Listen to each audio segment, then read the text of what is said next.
We are ready, Mayor. Mayor Finkeldei, thank you everyone for joining us for the May 18th City Commission meeting. Before we get going, Courtney, Arneill, our Chief Communications Officers, will give us some guidelines for the meeting. Thank you, Mayor. Good evening, everyone. Just want to share some housekeeping items for this virtual meeting. This meeting is being broadcast and recorded on the City of Lawrence YouTube channel and Channel 25 cable. The public chat function is disabled. All chats will go directly to me. When you are not participating in the meeting, please mute your microphone. When you are participating in the meeting, please keep your video on. When you are not participating in the meeting, please turn your video off. You will still be able to hear the meeting. You can turn your video back on when you are participating. Turning your video off when you are not participating allows the active meeting participants to be seen on the screen. If you have any trouble, please just send me a chat. The city reserves the right to mute microphones and/or turn off people's video to minimize distractions during the meeting. Please remember to state your name every time you speak for the benefit of anybody who may be listening remotely. And now I'll return the meeting to Mayor Finkeldei. Mayor Finkeldei, thank you, Porter. I will take roll call now. Vice Mayor Shipley? Here. Commissioner Ananda? Here. Commissioner Larsen? Here. Commissioner Boley? Here. Mayor Finkeldei, am I coming across okay? Yes. Okay. Everyone was a bit slow to answer there and was freezing up. I just wasn't sure if it's me. Let me know if I freeze up here. We'll go ahead and have Sherri Riedemann, our city clerk, give us procedures for tonight's meeting. Thank you, Mayor. I'm just going to provide, again, just a few reminders to everyone. Commissioners, please remember to state your name and title each time you speak. After a motion is made and seconded, Mayor, please make sure you call on commissioners individually to provide their vote and announce whether the motion carried and the count of the vote. City staff, please remember to state your name and title each time you speak. When the mayor calls for public comment on an item, individuals participating via Zoom should use the raise hand function to indicate they wish to speak.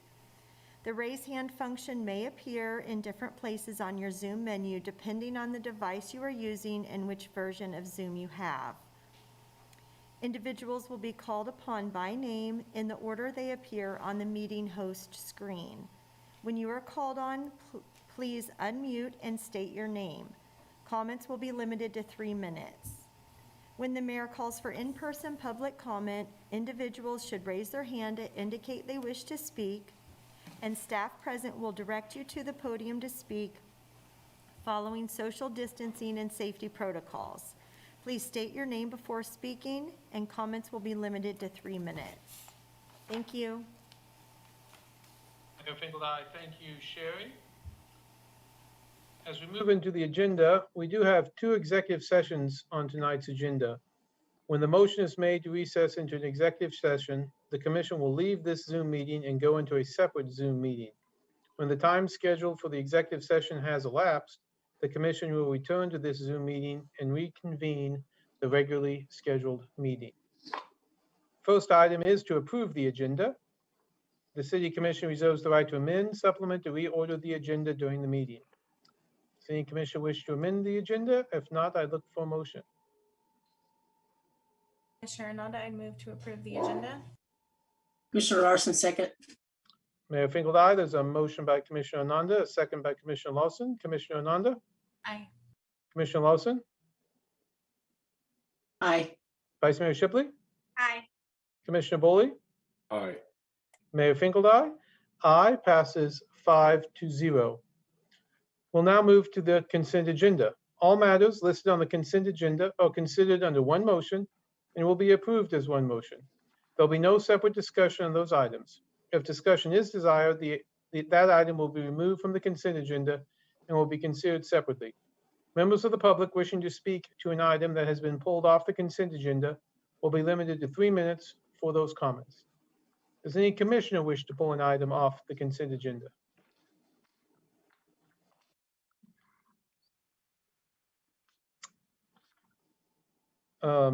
Seeing none, is Michael Almon present? Oh, there he is. I thought he had wanted to pull one off.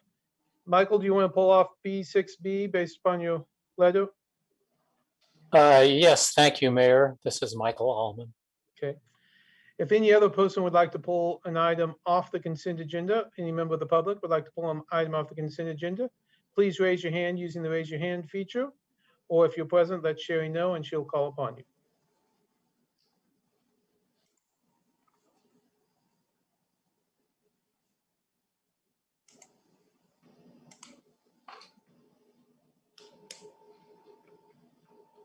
Is there an item on the consent agenda that either one of you would like pulled for discussion? Okay. Sherri Riedemann, City Clerk, there are no other items to be pulled, Mayor. Mayor Finkeldei, thank you. I'd look for a motion on the consent agenda other than B6B. This is Commissioner Larsen. I move to approve the consent agenda with the exception of B6B. Chair Nanda, second. Mayor Finkeldei, there's a motion by Commissioner Larsen, a second by Commissioner Ananda. Commissioner Larsen, Aye. Commissioner Ananda, Aye. Vice Mayor Shipley, Aye. Commissioner Boley, Aye. Mayor Finkeldei, aye, passes 5-0. We'll now go to B6B. Michael, you had pulled this off the agenda. You also provided us a letter, but please go ahead. You have 3 minutes. Thank you, Mayor. This is Michael Almon. I'm the chair of the Multimodal Transportation Program with Sustainability Action Network, who I'm speaking for this evening. The item has to do with the annual street maintenance program by MSO. And this issue at this point is a contract with to award it to Sunflower Paving. I had submitted with Sustainability Action Network 5 proposals for bikeways back in February for the capital improvement program. And I'm concerned that there are conflicting bikeways, actually white stripe bicycle lanes in the street maintenance program that would, as I would think, foreclose the possibility of this 2 of the CIP bikeways being even considered on June 8th when you look at the CIP. So we're requesting that you delete 3 line items from the contract that have to do with the white stripe bicycle lanes, line item 25A, 25L, and 25M. White stripe bicycle lanes basically are considered unsafe by most bicyclists. National statistics, the Multimodal Transportation Commission has made statements that they prefer not to do them. They're basically an attractive nuisance. People who don't understand how dangerous they are could be attracted to use them, but they're listed as level of comfort number 5, the worst comfort level of any bicycle facility. And in these 2 proposals from street maintenance, Lakeview Road and Noria Road, the engineer actually admits that there'll be no improvement in the comfort level. Basically, a white stripe bicycle lane is not only dangerous, it's not useful. People will not use it except for maybe the performance bicyclists who will bicycle practically anywhere. So we would hope that there would be ample consideration June 8th for useful and safe bicycle facilities on these 2 streets. So that's why we're requesting that the white stripe bicycle lanes be deleted from this contract. I stand for any questions if you have any. Thank you. Mayor Finkeldei, thank you, Michael. Bring it back to the commission. I would be interested in, looks like Dave turned his camera on, so a response to that. I mean, I do think we do not want to probably foreclose opportunities going forward, but Dave, can you go ahead and give your thoughts? Sure, Dave Cronin, city engineer. So when we put together the annual street maintenance plan, we do review the streets on the plan in regards to the city bikeway plan, which is an adopted plan. And as Mr. Almon has indicated, that plan speaks to level of comfort, which is rated 1 through 5. And so generally, we're trying to achieve a level of comfort 3 or below on projects. That plan's particularly relevant to CIP reconstruction projects, where we always try to achieve that 3 or below. On routine maintenance projects, we try to achieve the best level of comfort possible within basically the limits of the project. So on streets where we're doing mill and overlay type work, and we have enough street width to narrow the travel lanes and provide a dedicated striped bike lane. Or if we don't have enough width for a dedicated 5-foot wide bike lane, we use sharrows to indicate that it's a bike route, and to expect that cyclists will be using the street also. So while neither of those may improve the level of comfort, they are low cost improvements that we can do with street maintenance dollars while we're doing maintenance work.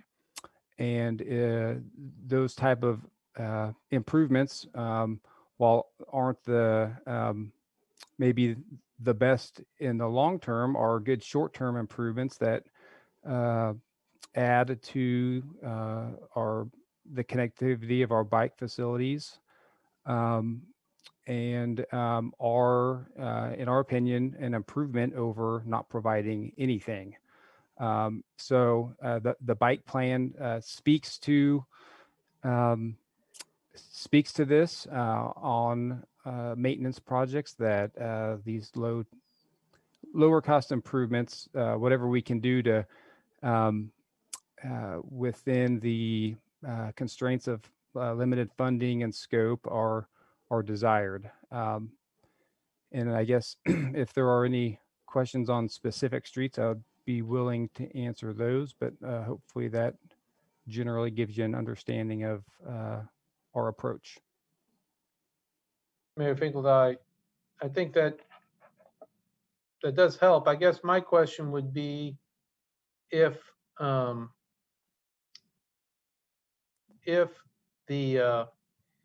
let's say we do go with one of the CIP suggestions that's coming forward, and we want to do some different bike route, and maybe it's a question for Andy, not you. I mean, do we have an ability to amend this contract if we decide to do something different with that road? This is Dave Cronin, city engineer. We would have the possibility of amending the contract if we needed to work something out with the contractor. I guess I would also add a little more context on our bikeway plan and the priority and secondary networks that we have. So the standalone dedicated bike ped funding, are funds that we have, are prioritized with our non-motorized prioritization policy that goes through the Multimodal Transportation Commission, and those funds are prioritized to those primary and secondary routes in the plan. None of the streets that are in this year's street maintenance plan are on that primary or secondary network in the plan, and we don't anticipate any of these streets being considered for those bike ped funds in the near future. And but if you were to recommend funding a citizen project that is not a priority or secondary network project with the CIP, we could amend the contract or build the facility. What we're doing is just paint. It's a very low cost treatment. On Noria Road, there's no curb and gutter, and so and there would be white paint along the edge line anyway. We are just narrowing the lane. On Lakeview Drive, we are putting down paint and some bike symbols. I don't foresee us doing a more substantial improvement on those streets or recommending those projects over other projects that are on our priority or secondary network, because those would essentially, we'd be funding projects that are not priorities in our bike plan. I don't anticipate that, but if we needed to make changes, we are flexible if the work has not been done, I guess, to answer your question. Mayor Finkeldei, I guess, yes, to ask the question a different way, if in 2 weeks we consider one of these projects on the CIP and we say, what is staff's position on it, I would expect you to say some of the things you just said. But I guess I would be disappointed if the answer was, and we can't do it because we already approved the contract 2 weeks ago. I mean, I just want to be sure it's open for discussion. Dave Cronin, city engineer. I would tell you the same things that I just told you. And Good. Yeah. Mayor Finkeldei, good. I guess that's what I wanted to hear. Other questions or comments? Commissioner Larsen, yeah, that was one concern I had, is that if we were to move forward with this, that it would potentially slow down any potential changes that for actual providing better bike lanes, on these roads. And so it sounds to me that we can still change it in the CIP if we get to that point. This is Commissioner Boley. I've got a question for David. What I understand you to be saying is that when we do a maintenance project, we really don't have an opportunity to change the width of the street and add a separated bike facility. However, when we do a construction or a reconstruction, that opportunity presents itself. So we could save some money on concrete for the street and use it, or use those funds and other things for a dedicated bikeway. Is that an accurate reflection of what you said? Dave Cronin, city engineer. Yes, that is accurate. Okay. And since this is simply a maintenance project, we don't have the opportunity to change the width of the street. Dave Cronin, city engineer. I would say yes, that is the way that we approach our maintenance projects within the scope of our maintenance dollars, and not expanding the street or adding shared use paths, bicycle facilities. So if it was I guess I would add that if one of these streets was in our 5-year plan, a project that was soon to come up, or a priority street, we would give a strong consideration to including that in a maintenance project or another project to get the economies of scale to do that work, if there were economies, depending on what maintenance type of work the contractor's doing. So so it is possible. And again, I guess I would say, with these maintenance dollars, we're focusing them on street maintenance, and to do above and beyond is not really the intention of the program. And this Commissioner Boley, I guess, my concern is I'm very much interested in having separated facilities for bicyclists. And when we continue to do stretches of road like this, or stretches of street with the bike lanes, it seems like, as Michael has pointed out, we're kind of precluding putting in separate facilities. So I'm very much interested in trying to figure out how we can accomplish separating bicycles from other vehicular traffic as we go forward with our street projects. Vice Mayor Shipley, I agree. Thank you, Commissioner Boley, for saying it so well. I wonder how many years after this maintenance will it be before these 3 items would come up again in a priority for a CIP project?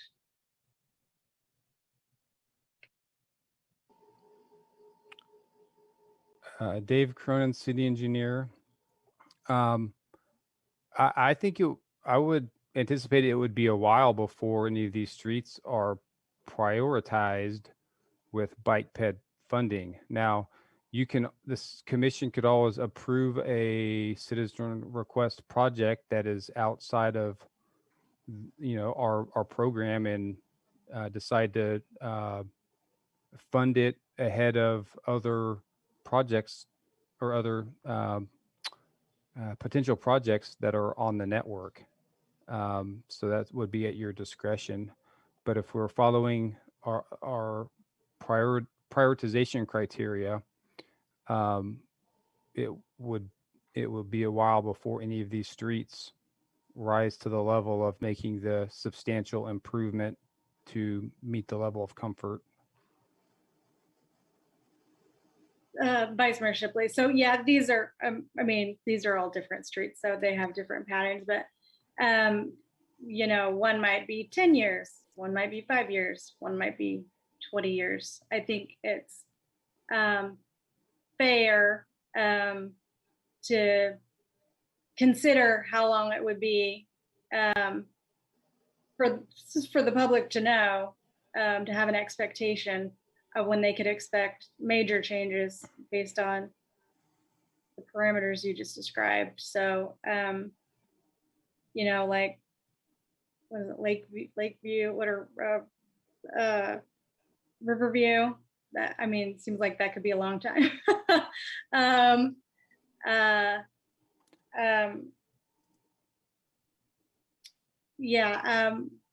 can't expect you to guess very closely, but knowing, for example, my street wasn't milled and overlaid and done for over 20 years. So could we expect some of these to also go over 20 years?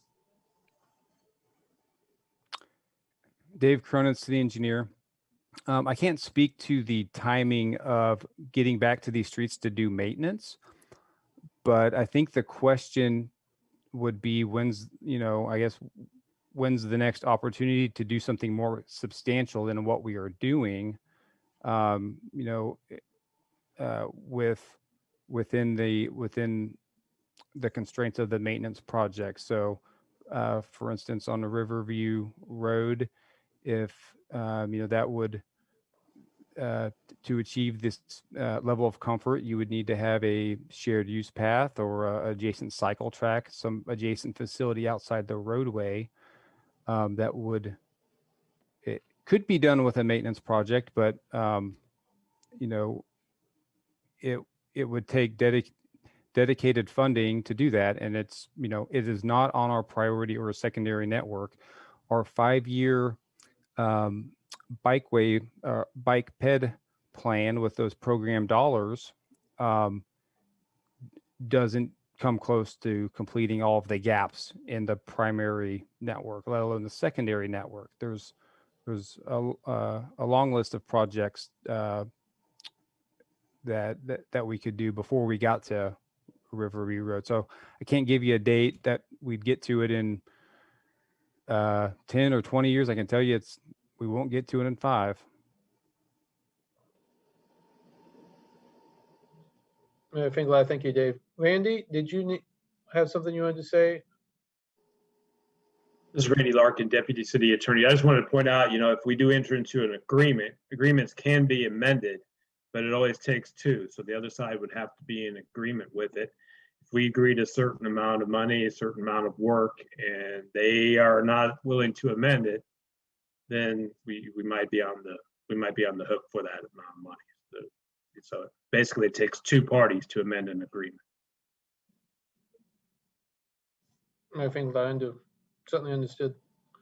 I do think if we did adopt one of these CIP sort of things, I would imagine you'd be more money, not less. So they might be interested. Okay, any other comments, questions, motions? Commissioner Nanda, did you open it for public comment? Mayor Finkeldei, I did not. Thank you for that. If any other member of the public would like to speak on this item, please raise your hand, use the raise your hand feature. Or if you're in person, you can let Sherri know and she'll call upon you. Chris Flowers? Hi, this is Chris Flowers, and I'm gonna speak about bike boulevards later. And I don't like the sounds of this. Like, if it's not in our priorities, like, what if we don't do this? What does that mean for the people who are using the roads, like the motorists? Like, are we gonna, I don't know. I just don't like, and also, shouldn't we wait until we get like results on how the bike boulevard we did build has worked? Because one thing about bike boulevards is that our city has proven that they can't come in under budget with one. So I would just hold off on this. I don't like the sounds of it if it's not in our prioritization. Thank you.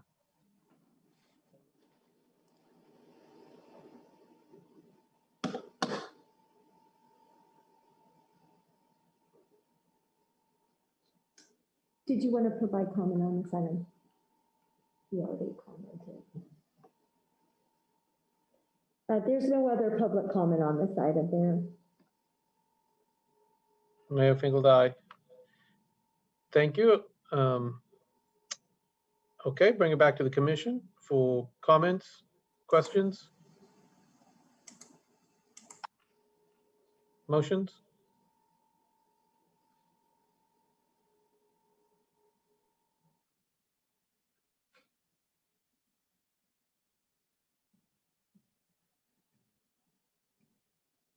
Bueller?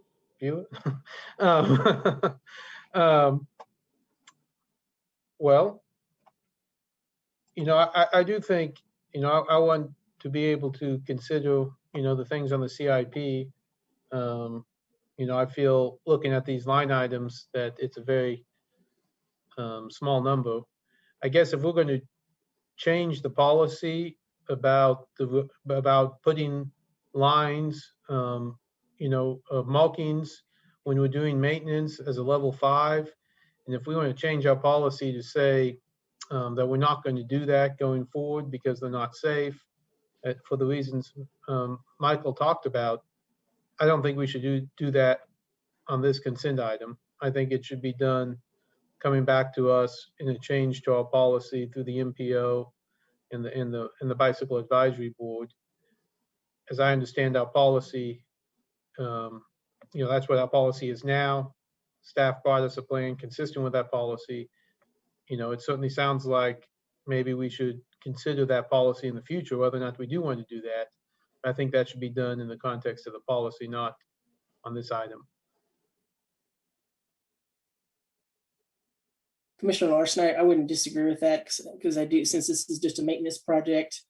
I'm not a big fan of bike share markings, but this is what we've got right now, and it is a maintenance problem. I did have a question for Randy when he indicated that if we were to remove these line items, that the Sunflower would have to agree to it. So on our contracts, when we're doing a scope of work, do we not have the authority to change the scope of work? This is Randy Larkin, Deputy City Attorney. If we sign off on the agreement that we're going to do it, we're giving our work. They'd have to agree to take the less money or not do it or whatever it is that we would have to do, but we would be contractually bound to pay them for that work. Now, we can alter it, but they have to agree to that. So.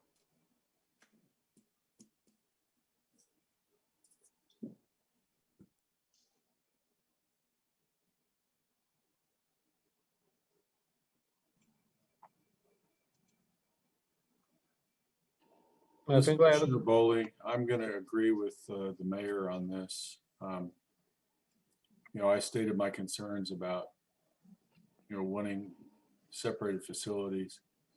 We're, in the midst of budget season and the competing priorities are coming at us fast and furious. So I would support this with the idea that, we need to figure out a way to make progress on separating the bicycle facilities from the streets.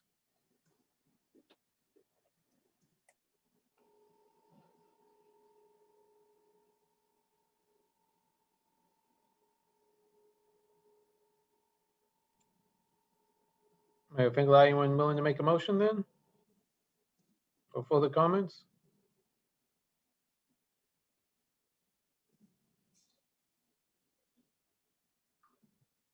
This is Commissioner Boley. I move that we award bid number B2113 to Sunflower Paving, Inc. Authorize the city manager to execute the construction contract in the amount of $4,421,504.50 and authorize a purchase order in the amount of $4,700,000 to allow contingency funds for the project.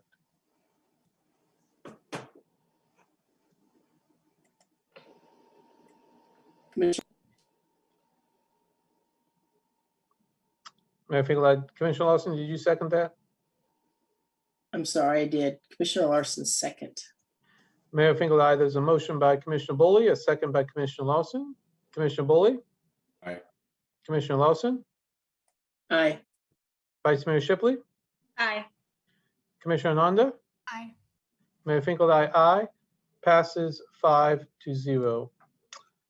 We're now moving to public comment. The public is allowed to speak on items or issues that are not scheduled for discussion on the agenda.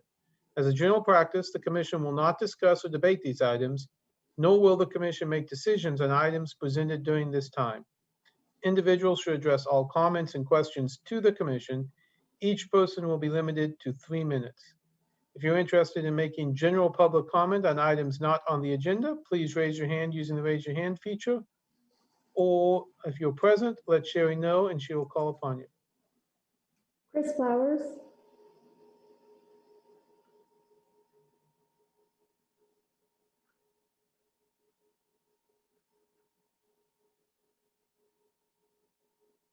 Chris Flowers?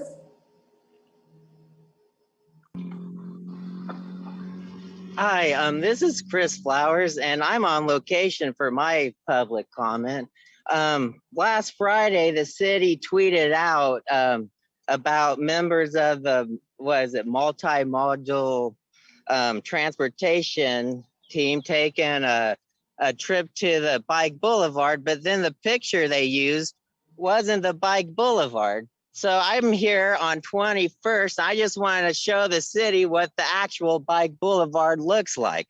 And it's not what they showed in their picture. My problem is the picture they showed was the cyclists were using a sidewalk, which that's what I agree. I would love that if the bike boulevard was cyclists using a multi-use pathway and out of the street. But what we build is not that. And I think it's kind of the opposite of that, in which it's trying to keep motorists from using the street. So I'm just wondering if they purposely did that because they don't want people to associate the bike boulevard with what it actually is and want people associated with something that it's not. So I would just like the city to redo that tweet and come out here and take a picture of the barriers at 21st and Osdale and start promoting the bike boulevard for Bike Month with that, with this piece of you know what. So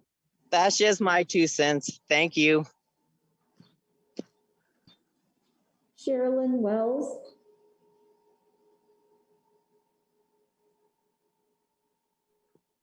Hello, this is Sherilyn Wells. I wanted to speak about crisis intervention. There was a nice presentation at the county, but I want to talk about this is about the police.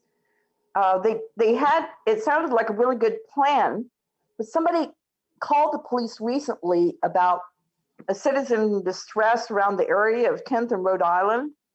And nobody thought that criminal activity was going on or there were any threats being made. They were just concerned about someone sitting halfway in the street. And I guess when the police showed up, I don't know all the circumstances, but kind of manhandled the guy. And it's concerning if when somebody shows up for a welfare check, if people are getting manhandled.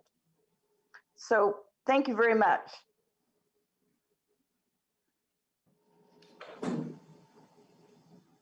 Is there anyone else on Zoom who would like to make general public comment?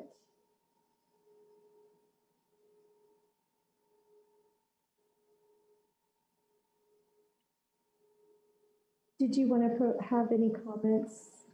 Okay. Mayor, no one else has indicated they want to provide comment. Mayor Finkeldei, thank you. We'll now move to the regular agenda. Regular agenda item number 1 is to consider authorizing the city manager to submit a commitment of participation to KDOT for the 6th and K10 interchange project. Don't know if Dave has this one as well, or looks like he's turning his camera on. So Dave, go ahead. Good evening again, Dave Cronin, city engineer. So the state of Kansas has a new transportation program that they came out with last year called the Eisenhower Legacy Transportation Program, or IKE. And this new program, it's a 10-year program, but a little different from their last 10-year program, which was called T-Works, in the fact that they are relooking every couple of years at adding projects, new projects into the development pipeline and then moving other projects forward to construction. So I guess the goal of their new program is to be a little more flexible and adaptive going forward with the potential for revenue changes that may occur through the length of the program. And so kind of, along those lines with their new program, they're looking to leverage local participation on projects from communities to move projects forward from the what they call the development pipeline to the construction pipeline. So when the program was announced last year, there were 4 projects in Douglas County that were moved forward into the development pipeline. 6th and K10 interchange improvements, the West Leg SLT, South Lawrence Trafficway improvements, which are split into 2 projects, but some would consider as one. That's between I-70 and Iowa or US 59. And then there's a expansion project on US 56 in southern Douglas County, west of Baldwin. So those 4 projects in the last year, KDOT's proceeded with design plans on those, and recently contacted the city to see if we've considered contributing to either 6th and K10 or the South Lawrence Trafficway projects. And in particular, indicated that the 6th and K10 project would be under consideration to move forward to the construction pipeline this summer. So they're looking to announce projects to move forward here pretty soon. And also they indicated that the South Lawrence West Lake projects would likely be considered at the earliest to move forward next summer in 2022. So here to speak tonight a little bit about the 6th and K10 interchange project and an opportunity that we can work to partner to contribute some local funds to see if the project would help accelerate that to construction. So if I could share my screen, I will see if I can bring up the attachment. I'll kind of walk through the project.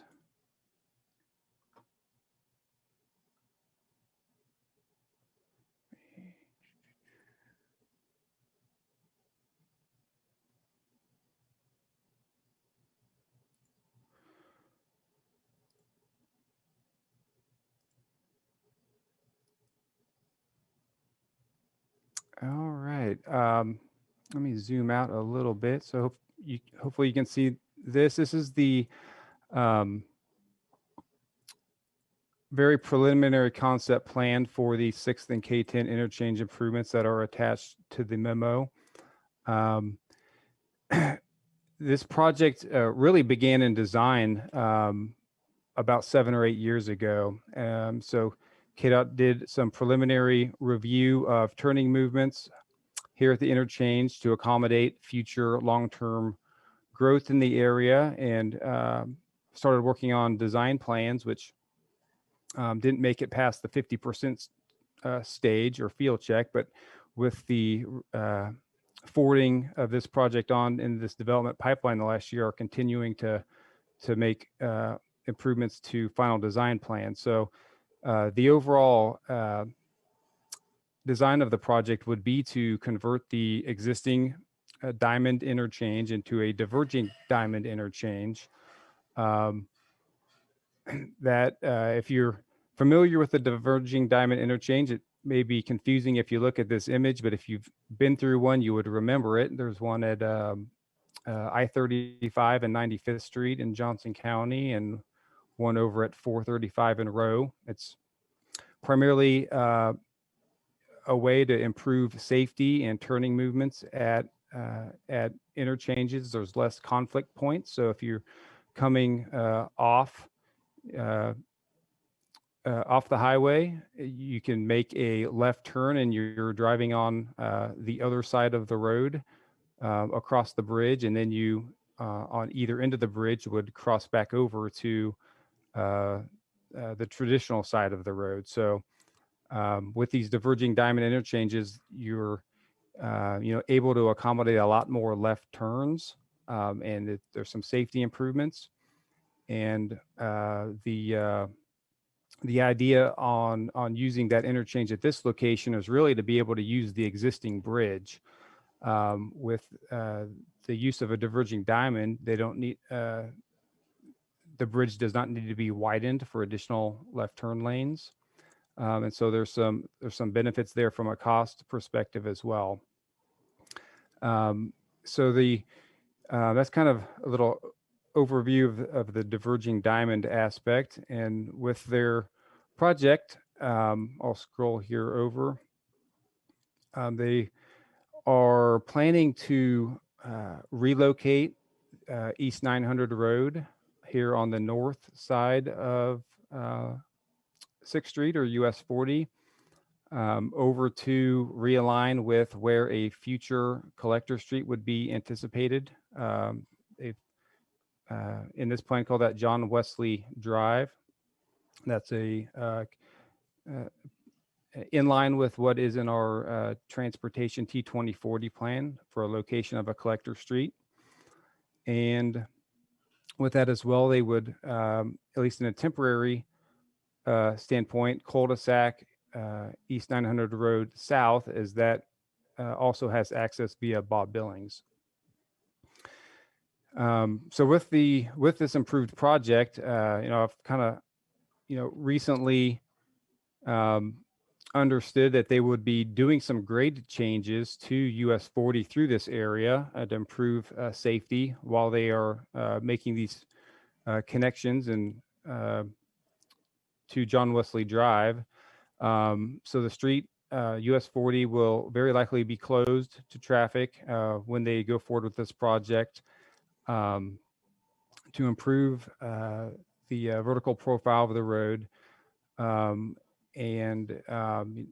think it would be really a good time for us to consider extending 6th Street as an arterial street section similar to the way it's constructed east of K10 to city street standards, 4-lane street, shared use pass on both sides of the street, and get that through the intersection here at John and Wesley Drive, kind of concurrent with their project. So with KDOT's kind of informally said, would the city participate in their in the current project? And I've kind of said, well, I think we also need you guys to help us extend 6th Street to the west to accommodate future growth. We are recommending to submit a letter of commitment letter to the state that the city would participate $1.5 million to their project. Their current cost estimate is $11.5 million. I would assume that there will be some additional costs, obviously, with extending the arterial street to the west. And I think that would probably be in the neighborhood of $1 million to $1.5 million. So I think, if we are contributing to the project, we are contributing to infrastructure that needs to be extended to accommodate future growth and also to improve safety west of K10. So, at this point, they're looking at schedule-wise, if the project moves forward to the construction pipeline, it would have an estimated letting in 2023. And so if the city did choose to submit to contribute to the project, the details on the timing would be worked out with the city-state agreement. But I would say that it would not occur before 2023. So we are with the 5-year CIP plan that will be coming out. We'll have a project in there that indicates our participation in that amount for this project. And I think, I know that is still to come here in a few weeks, but I think the critical thing timing wise is we wanted to get an indication back to the state on if we were willing to participate before June the 1st. So there is a timeline or deadline to this that we see, I guess, the need to bring this to you before the 5-year CIP. I guess the other thing that I would add is that we haven't gotten to this point in discussions with KDOT, but if, on these sorts of projects, when we ask for things above and beyond typical standard design or materials such as landscaping or stamped concrete or decorative light poles, those aesthetic type of improvements, generally the state would ask the city or local to participate in those above and beyond things. At this point, don't have any details on what those could be or the cost, but we would also, in our commitment letter, ask that the state consider those items to be included as well for the cost that we're providing them. I guess I'd also speak a little bit about history. We've partnered with KDOT before on similar type of projects. I indicated in the memo the K10 and Bob Billings interchange project. We contributed $1 million on that project, essentially to go towards the cost of widening that bridge to include bike lanes and sidewalks. And we've also participated on other projects, such as the East 23rd Street Bridge adjacent to Haskell for the decorative light poles and aesthetic improvements on that project. So Overall, the million and a half contribution would be around an 11.5% project match, assuming it was a $13 million project. That percentage of participation is kind of in the range of what I would, which is pretty typical for a local contribution. When we get grant projects, they're typically 10 to 20% local match on projects. So while this is kind of a new thing for their expansion and modification program projects for local contributions in this new transportation program, I think the offer amount that we're providing is I think a very fair offer amount, and not only contributing to the project, but contributing to additional infrastructure that we really need to extend city development to the west. And a lot of these things come down to timing, and what we don't want to see happen is the state move forward with this project and then not do those improvements, and then we have to come back and do another project, or that this project doesn't move forward for whatever reason. If we weren't going to make a contribution and it waits another year or two. So this is kind of our best estimate of what we think is a very reasonable request and offer. And the state didn't say, hey, give us this X amount of money. There's no requirements for us to participate. It will just help in their consideration when they're looking at all of the projects they have and the dollars they have and what they can move forward. That is all that I have. So I guess I would stand for any questions. Thank you, Dave. Questions? Vice Mayor Shipley, thank you, Dave. This is great, and I really appreciate that you're bringing it to us in the most proactive way. I think the safety features are really important. And I just have a couple little questions that, so for example, I think you're kind of talking about things that, the aesthetic things. So, it's kind of near our new beautiful hospital. And so we might have an expectation that it would be kind of a gateway to our town. So we might want sort of the characteristic globe lights instead of just the kind of boring street lights. Would that come out of the pool that we're giving them the $1.5 million, or are you saying we might also have an additional cost? I just wanted to clarify that. Dave Cronin, city engineer. I can't give you an answer on that at this point, Commissioner. The details would be laid out in the city-state agreement. We would just ask, generally speaking, that the aesthetic improvements would be included in the cost. They could say no. I think some of this there's probably some negotiation or details that we would want to work out with the agreement on what all the limits of the project are. But we would work with them, and they've worked with us before on projects. And so, whether it's lighting or additional landscaping, or for sure we want to extend the bike facilities to the west as we're extending the street. I think those are things that, as we are moving forward with design details, that we would keep discussing with them, and then make sure that those are all detailed in our agreement with them.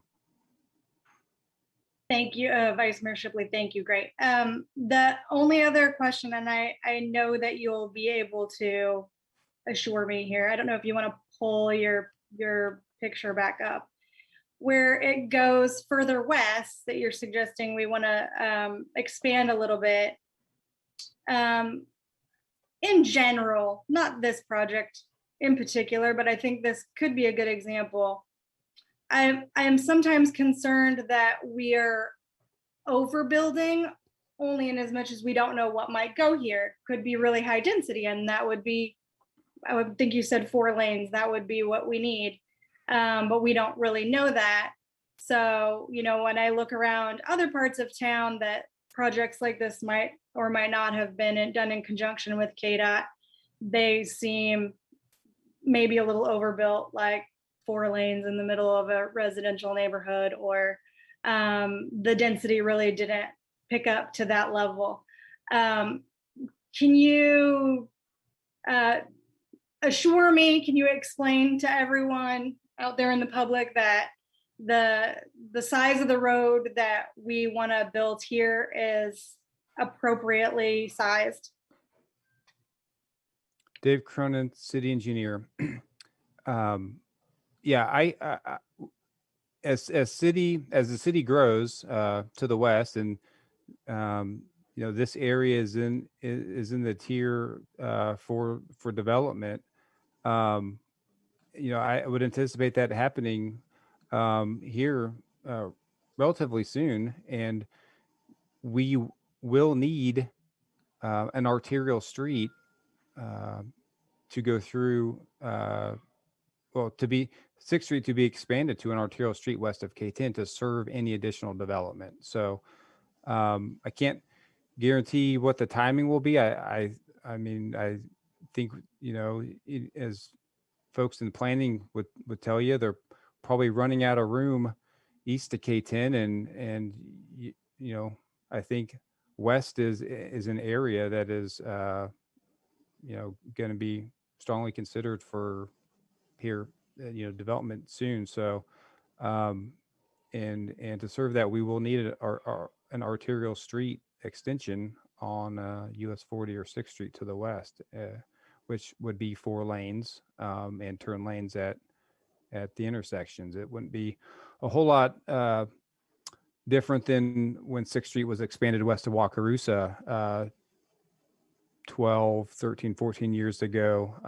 It was expanded a little longer than we are looking at to tie into this project, but that's another thing that we're going to need to think about here before too long is going even farther with another project. But this is an opportunity, at least in the interim, where this interchange could very well occur here in the next few years, and at least to get us to the next what we would think collector north-south street would be at a minimum what we want to do. So that's really kind of what we're proposing tonight with the letters to include widening 6th Street further than what is shown on this plan.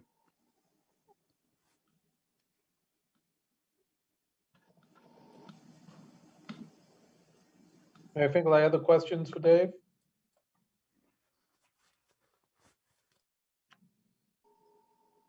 Seeing none, I'll go ahead and open up this to public comment. If a member of the public would like to speak on this item, please raise your hand using the raise your hand feature, or if you're present, let Sherri know and she'll call upon you.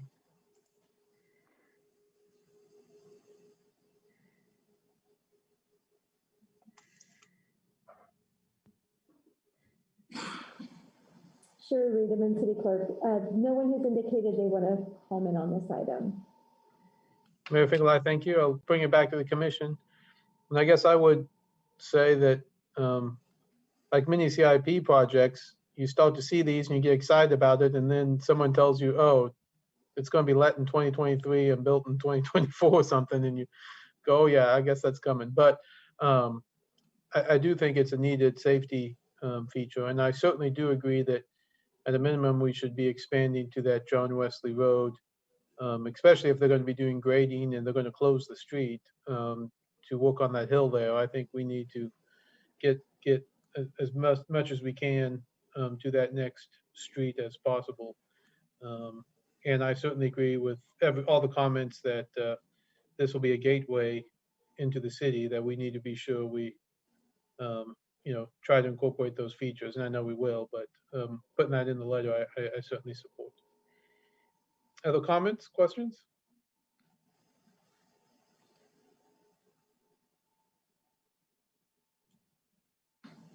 Motions? This is Commissioner Larsen. I'll make a motion for us. Authorize the city manager to submit a commitment of participation letter to the Kansas Department of Transportation for $1.5 million in local funds for the 6th and K-10 interchange project. Vice Mayor Shipley, second. Mayor Finkeldei, there's a motion by Commissioner Larsen, a second by Vice Mayor Shipley. Commissioner Larsen, Aye. Vice Mayor Shipley, Aye. Commissioner Nanda. I think she said aye. Commissioner Boley, Aye. Mayor Finkeldei, aye, passes 5-0. We'll now move to regular agenda item number 2, which is a presentation from the Lawrence Home Builders Association, the Lawrence Board of Realtors, and others regarding housing. And I am not sure who is going to kick this off, if there is a staff member to lead it off, or is it going straight to Bobby? Or Yeah, good evening, okay, go for Mayor. it, Bobby. All right, we're going to start this evening with the Lawrence Board of Realtors giving an introduction. And then they have a presentation. Then the Lawrence Home Builders Association will speak. Then Rebecca Buford from Tenants to Homeowners. And then of course, Steve from the Chamber of Commerce. So that's the wrap up. And we'll start with Rob Holz representing the Lawrence Board of Realtors. Mayor, before we start, this is Sherri Riedemann, City Clerk. Can I just remind all speakers To make sure that you state your name and title or what entity you're with each time you speak. Thank you. Thank you. This is Rob Holz. I'm with the Lawrence Board of Realtors as the Executive Vice President. And if possible, I'd like to share my screen, or at minimum have you share the PowerPoint that we provided. Mr. Hulse, you should be able to share your screen. Great, thank you very much.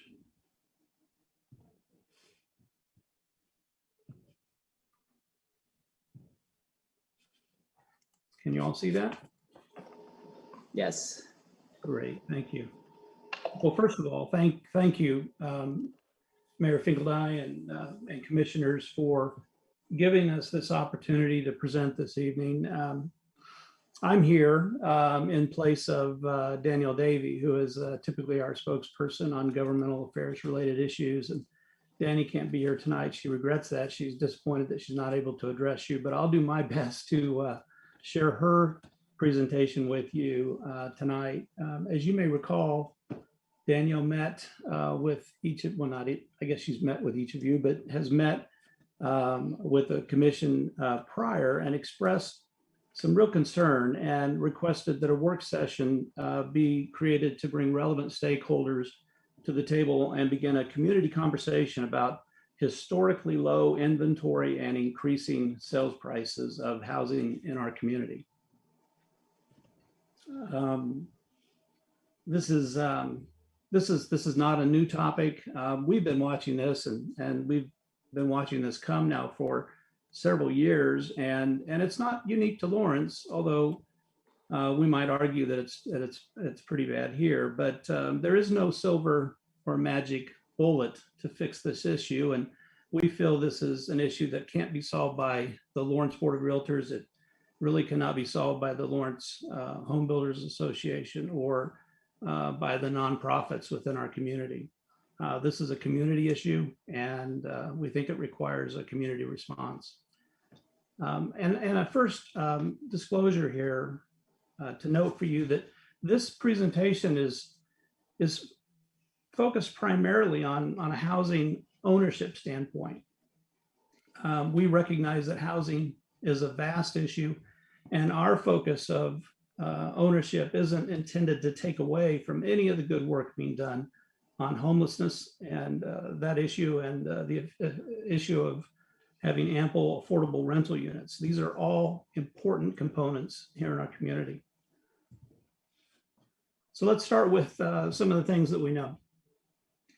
We know that Lawrence is growing by roughly 1,000 residents a year, and that as a baseline, we know that in Lawrence, we have to continue to grow to keep up with this growth. The median household income in Lawrence is $53,639, and that's per the July 2019 census data, which holds very steady to the data that was available in the 2018 BBC report, the housing impact study that was completed that we all have bought into.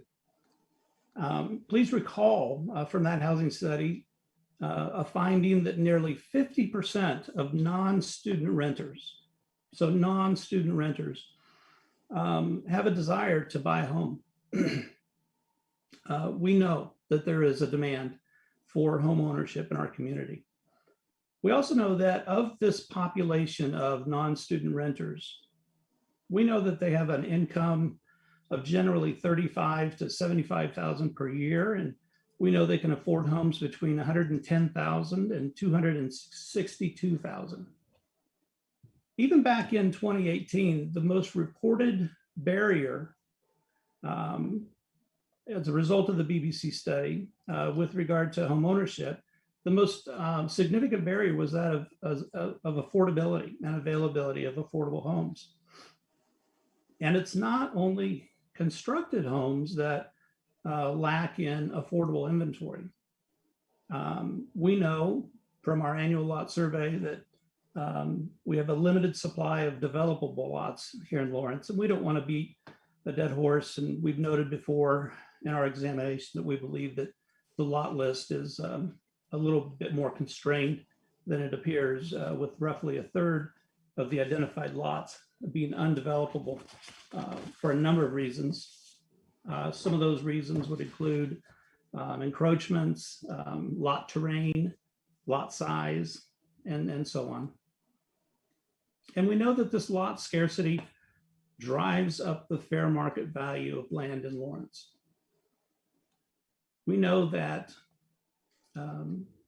Lawrence has made it a big priority to focus on affordable housing. And we appreciate the work that has come from the sales tax credit to the work of the Affordable Housing Advisory Board. But specifically, Plan 2040 identified providing affordable housing for all segments throughout the community as a goal. So what do we know? Again, we have our MLS statistics, and we know that in a balanced real estate market, there's generally 4 to 6 months of available inventory as a supply. This provides enough inventory to generally meet market demand without providing any particular advantage to either buyers or sellers. This in front of you is a snapshot of the last 10 years at the end of April each year. And you can see a noticeable drop in inventory from 2012 and 13 during the recession, and it has been declining ever since. For at least the last 5 years, our inventory has been low enough that the Lawrence market is considered a seller's market, meaning that sellers have a specific advantage over buyers. This was exacerbated this last year by pandemic conditions, and inventory dropped to as low as a 0.2 month supply.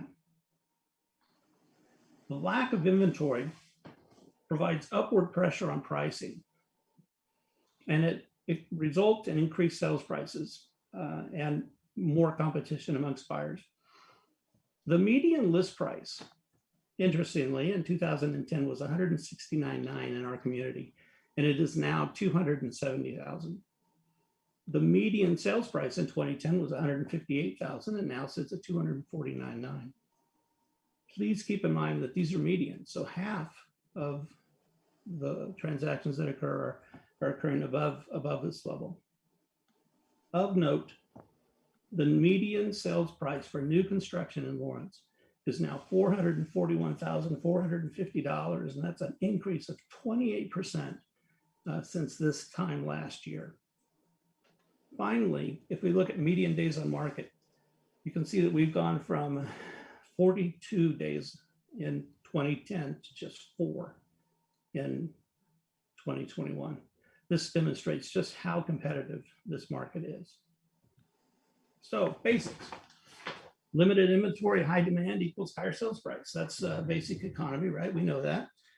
And that upward pressure on prices means that opportunities for home ownership for folks who want to buy in Lawrence are getting further and further away, and it's more out of reach. So why do we care? Why should you care? Well, there's a number of reasons, and there's a lot of studies to support a number of reasons why home ownership is a good thing. There are studies that address the benefits, both individually and community-wide. We'll take a deeper look at these 5, but generally we want to just express that ownership provides stability. It plays a role in economic development. It benefits child development and educational outcomes. It provides opportunities for individual and generational equity and wealth building, and it's associated with increased civic engagement. So homeownership equals housing stability. The largest, I'm sorry, Daniel's slide just threw me there. In studies, homeowners report better health outcomes. So we thought this quote was very interesting. Danny thought this quote was very interesting in light of the pandemic, and that is that a safe and decent, affordable home is like a vaccine. It literally prevents disease. Homeowners also report higher life satisfaction, self-esteem, and perceived control over their lives. Stable neighborhoods are associated with reduced crime rates, and providing housing for essential workers, teachers, nurses, first responders provides community stability by giving those workers the ability to live in a community where they work and reduce turnover caused by looking for housing elsewhere. Steve Kelly's going to talk here a little bit about economic development, but I want to touch base on just a couple of items. First, it's important to remember that housing-related spending makes up a substantial part of our economy. And it's not just realtors. It's builders, it's people working in the trades, and that's both new construction and remodeling work. It's bankers, title professionals, closing agents, really a lot of professional services in our community. And that's not to mention the home improvement stores. Building equity through ownership leads to greater consumer spending and gives new entrepreneurs access to new credit to start and expand a small business. And again, looking back to the 2018 Housing Impact Study, 72% of employees reported that it was difficult or very difficult for their employees to find housing. And 1 in 5 employers reported difficulty recruiting employees due to housing shortages, and that was in 2018.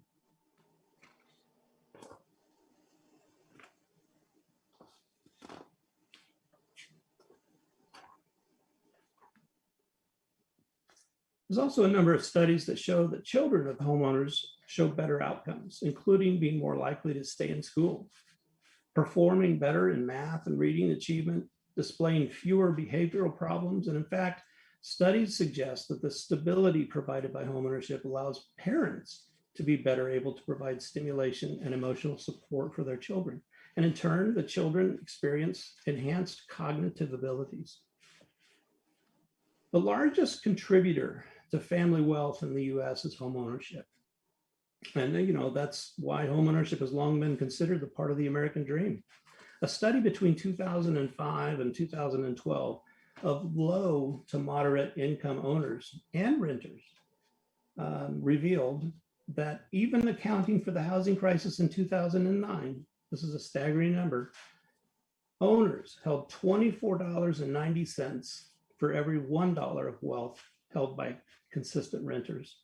And among those renters who transitioned to ownership during the course of the study, their net worth was 11 times greater than consistent renters by the end of the study.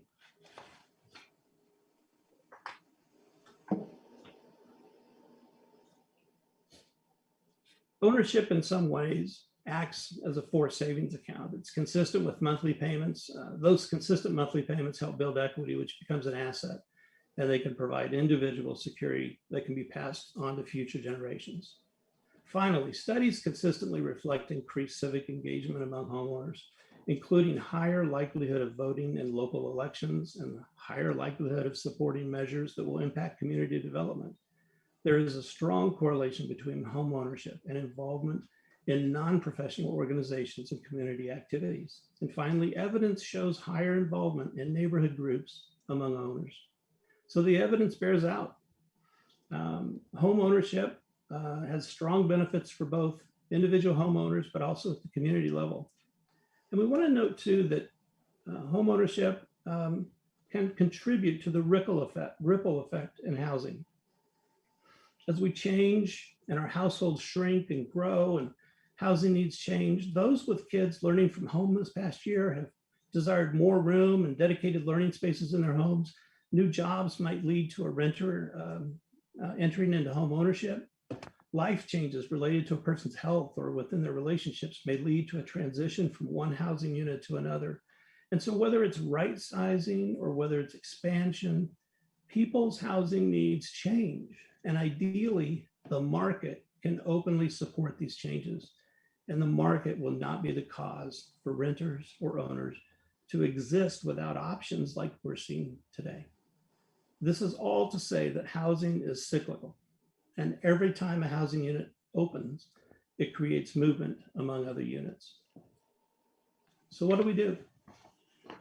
Well, I'm going to leave that up to the subsequent presenters. Bobby will speak to that, Steve and Rebecca Buford as well. But I do want to share this quote that Danielle had pulled from an article about the benefits of home ownership. And specifically, it's that providing a hand up to help lower income people onto the first rung of the ladder to stable asset ownership is one of the most powerful engines for upward mobility and sustainable middle class. The housing inventory shortage is a symptom. It's a symptom of a larger affordability problem that has been developing for several years. Lawrence has some unique opportunities to provide a hand up through collaboration with private industry, nonprofits, and with you, with our government. And to that end, I'm going to turn this over now to Bobby and Bobby Flory with the Lawrence Home Builders Association for her insight. Thank you, Rob. This is Bobby Flory with the Lawrence Home Builders Association. And as I said to you in my written comments, Lawrence is in a housing crisis due to a combination of reasons, including high demand for housing, underbuilding since 2008, historically low interest rates, and low inventory of available building lots.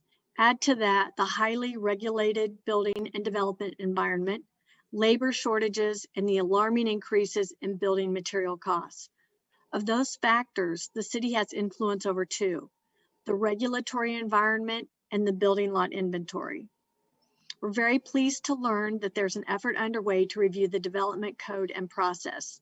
And we look forward to participate as a resource to you and also as an advocate for development codes that will allow for varying housing types and a streamlined process. And I know Rebecca will address specifically some of the code issues that she wants to bring to your attention, but we look forward to that review. That brings me to the increase in lot inventory. And as Rob pointed out, the lots inventory report has been pretty controversial. In fact, we think that the lots available are about 30% lower than what's actually reported. That has been determined through a lot by lot review of what was in that report by a group of folks with the Lawrence Board of Realtors to help kind of identify where we're at on that, on what the available lots are. A lot of times, if a lot has been sitting there undeveloped for a number of years, there's probably a really good reason why. And it could be because the property owner doesn't want to sell it, or it has some topography issues that make it difficult, or it's just in an undesirable location. But overall, what lots are there, the Home Builders Association strongly supports Plan 2040's policy that encourages infill development. And in fact, infill development is occurring right now. but it cannot meet by itself the demand that is occurring for housing. We must take a multi-pronged approach, which includes infrastructure expansion as an additional solution. This will help alleviate the supply that is currently driving up housing costs. And in order to expand our infrastructure, public-private collaboration must occur. We're in a unique position right now with the anticipation of COVID relief funds being made specifically available for water and sewer. And if ever there was a good time for public-private partnerships, that time is right now. LHBA has asked Land Plan Engineering to help us identify logical scenarios for potential infrastructure growth in and around Lawrence. And we would like to present to you 5 potential areas for growth for consideration. And right now I would ask that CL Maurer from Land Plan Engineering provide that list of scenarios for you. Hear me now.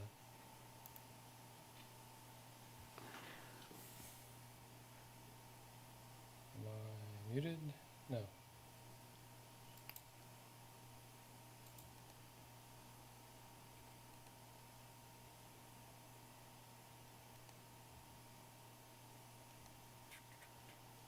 Ready? Go ahead.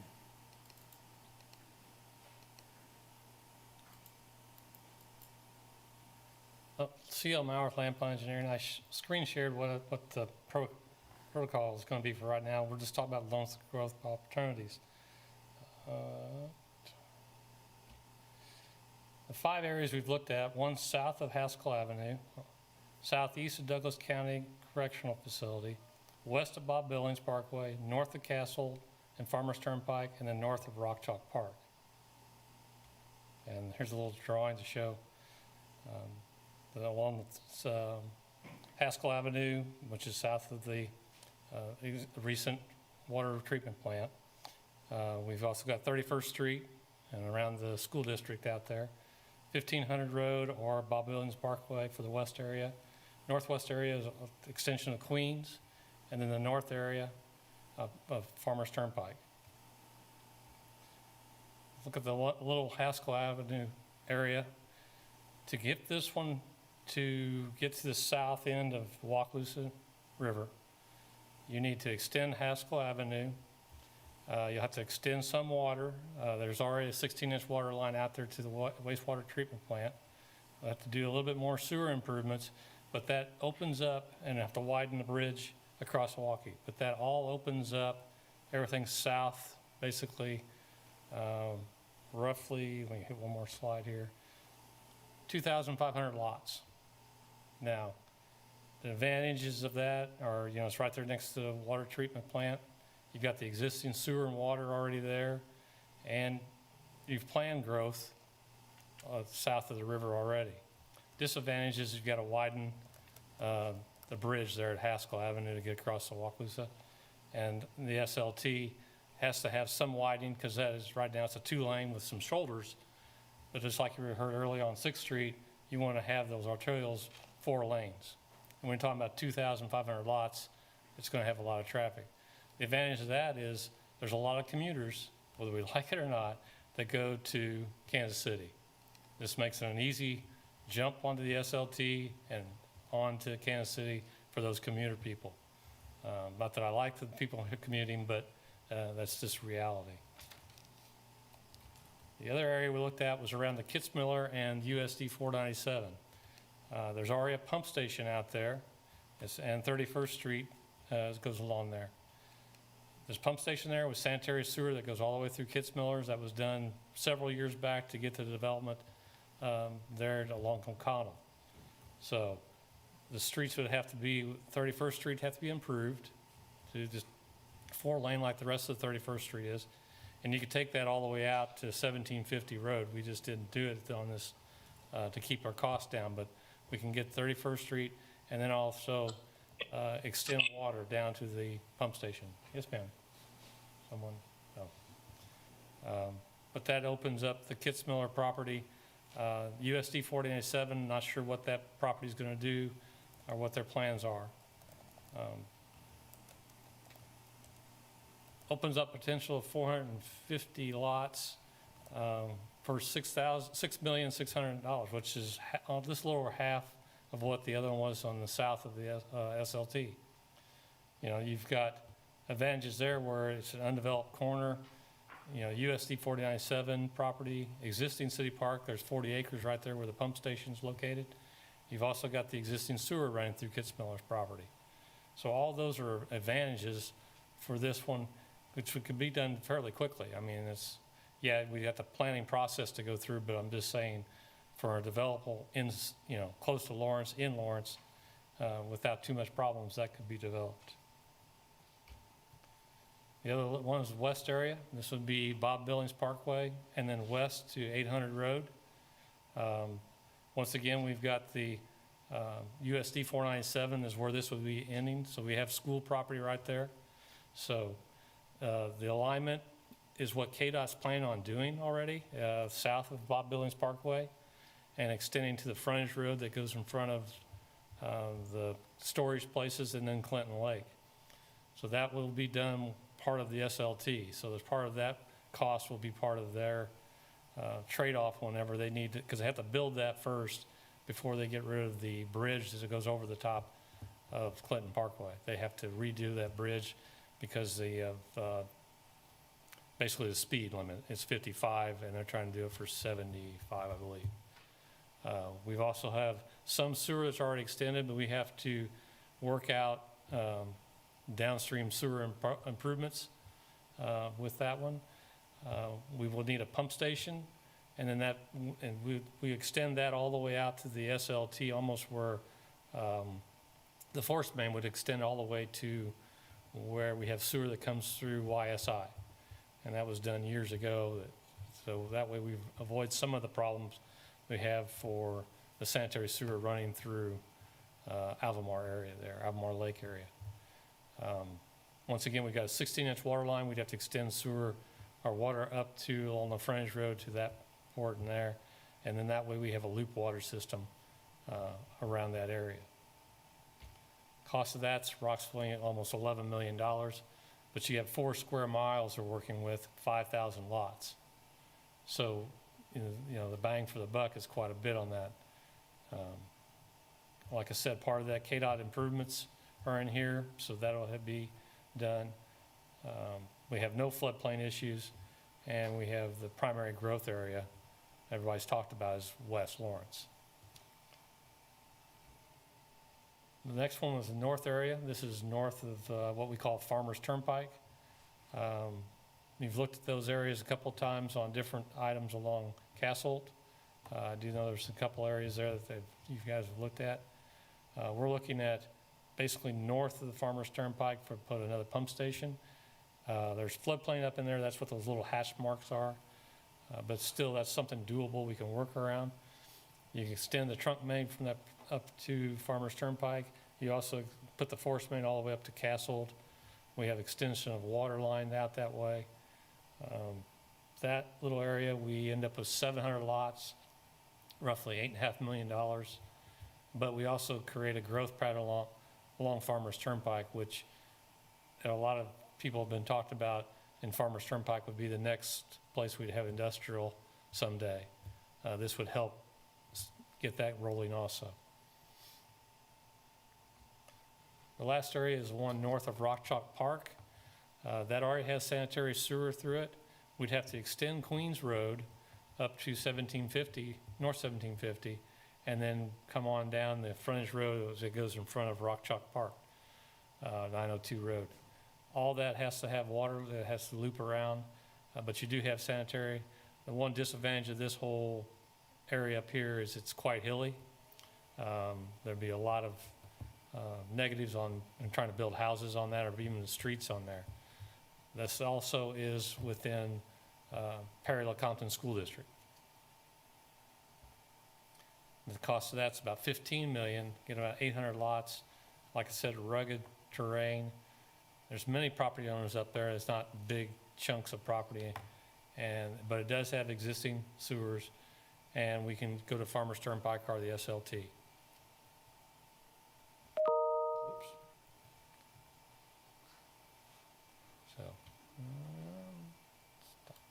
share. So I'm open to take it back to Bobby, or unless you guys have some questions, I can do either one. Okay, thank you, CL. The Home Builders Association brings those as potential logical scenarios to you, but certainly we're not recommending any particular direction. We feel that is a city commission decision and a community decision, but we are hopeful that the city is open to collaborative partnerships and how we grow, and we feel there's some urgency in that. And so we want this, we want to take advantage of the timing as well. So I would think at the end of the presentation, I know CL will be here to answer specific questions if you have any about the PowerPoint that he just showed. And with that, we'll turn it over to Rebecca Buford with Tenants to Homeowners. Thank you all for having me. I'm so glad to be part of this discussion and I'm going to focus on, I'm sure you won't be surprised, affordable housing supply. But I appreciate being a part of this discussion with my colleagues because this is all interrelated. And I guess one of the hopes I have is that we really understand tying community and public subsidy to making sure that we get affordable units out of this. But I'm going to talk about collaboration being just as important as Bobby mentioned. And I loved Rob's presentation of the importance of ownership and wealth building, and that entry step into affordable ownership is so critical for moving people along that spectrum and the economic development that has.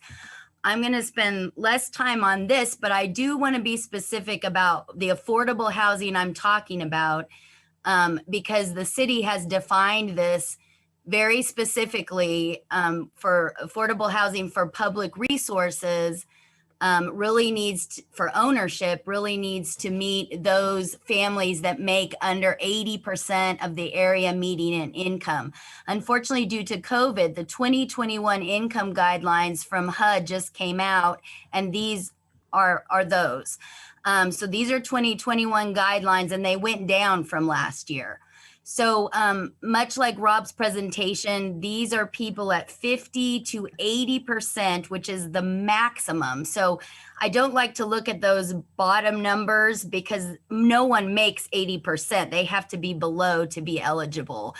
So really, we're talking people between 50 and 75, maybe we have a few that make right under 80, but the majority, our average AMI that we serve in home ownership is 63% of AMI. So we'll talk in a second about how many people fit this in Lawrence, and you'll be surprised at how many. But basically, this is showing you, we need to look, what can people in these categories or these incomes afford? And the reality is different families can afford different things. I just wanted to show you a little bit this because it's really hard to show a chart that says this is the price we need of housing because families vary so much. So a single person with no dependents who has family support, was gifted a vehicle, and receives health insurance through her work should be able to pay 30% of her monthly gross, and that allows her to mortgage a little more. What we see often in Lawrence is larger families, and it's because the big issues of what you can finance and what you can afford are transportation costs, childcare costs, and healthcare costs. So when you've got a larger family, you have larger costs, you usually have childcare costs, and you have to have more transportation costs, bigger vehicles, and usually people have loans. So on car loans. So I gave you, again, not to belay this anymore, but 20 to 30 is the range of kind of the monthly payment that someone can afford. And we looked at 3% interest rate. What can that finance? Now, we all know 3% is amazing and is supporting more affordable options for people, but that's not going to be here forever either. So again, this shows us that realistically households at 50 to 80% need housing under 200,000, and 68,000 to 175,000, I think is what Rob said. And that's absolutely right on. And how many people need this kind of help? Well, only 28% of Lawrence households make over 100,000. And that's really what's required if you have any debt load for you to finance the median sales price of 249,000. So 72% of Lawrence households really can't afford the median price right now. That's the supply issue we're talking about. I mean, there isn't houses available, but even if they were at the prices they're at, they're not, people can't buy them. This is that gap between incomes and housing costs that we've got to address with increased supply and increased affordable subsidy, which also means density, but I'll get to that. So 40% of Lawrence households make under 50,000, and we're really talking prices that are under the 68 to even a little less, 160,000. And again, this other factor is getting into ownership. When a majority of our households are currently paying maybe $1,200 to $1,500 for rent, which is where we talk about overly rent burdened. The problem there is that they're not able to save any money. And this means they can't move into ownership because it often requires $10,000 to $15,000 out of pocket. So again, getting them to the place where they can participate in ownership and build wealth is such a huge part of what we want to look at for affordable ownership. 2,300 in the BBC market study were renters that would like to buy if this affordability is available. And again, these numbers were really pre-COVID. What we know since the pandemic is that the need has significantly increased because income has dropped, as I mentioned, in 2021, and we have only seen increases in rental rates and housing prices since the market study. So if anything, it's worse than what this looks like. So how do we create permanent affordability with subsidy, with anything we subsidize? And again, we're looking at this federal money that is coming down. How do we make sure we lock that in so it's most efficiently used in our community? And I don't want to say that it's just tenants to homeowners. Any of the organizations that do affordable housing can lock this in, but it's a community commitment to permanent affordable housing when we subsidize things. And so we've done new construction. We have 88 homes that are permanently affordable. And I want to give you a glimpse of what that has meant as far as what we have done with resources and how that continues to create affordability moving forward. We have done acquisition rehabs. We've done buyer initiated acquisitions, which is important because that means we can collaborate with for-profit developers who create a few units, give us a discount, or we work out a deal and we bring subsidy to buy those down into affordability. In other words, the for-profit developers don't have to do anything different, and we can make a good mixture of moderately affordable and truly affordable to people under 80% AMI. We have a majority of single family homes and townhomes in trust, but we can do condos and we can do other density. We can do, with the new affordable density bonus, more than one home and separate leases on a single lot. So we have to keep pushing density in a way that allows us to bring our price point down. And all of these types of ownership can be locked into community permanent subsidy. So just to give you a sense, has this really created true affordability? The average price of the 88 homes in trust, even as they've resold over the years, has been $104,881.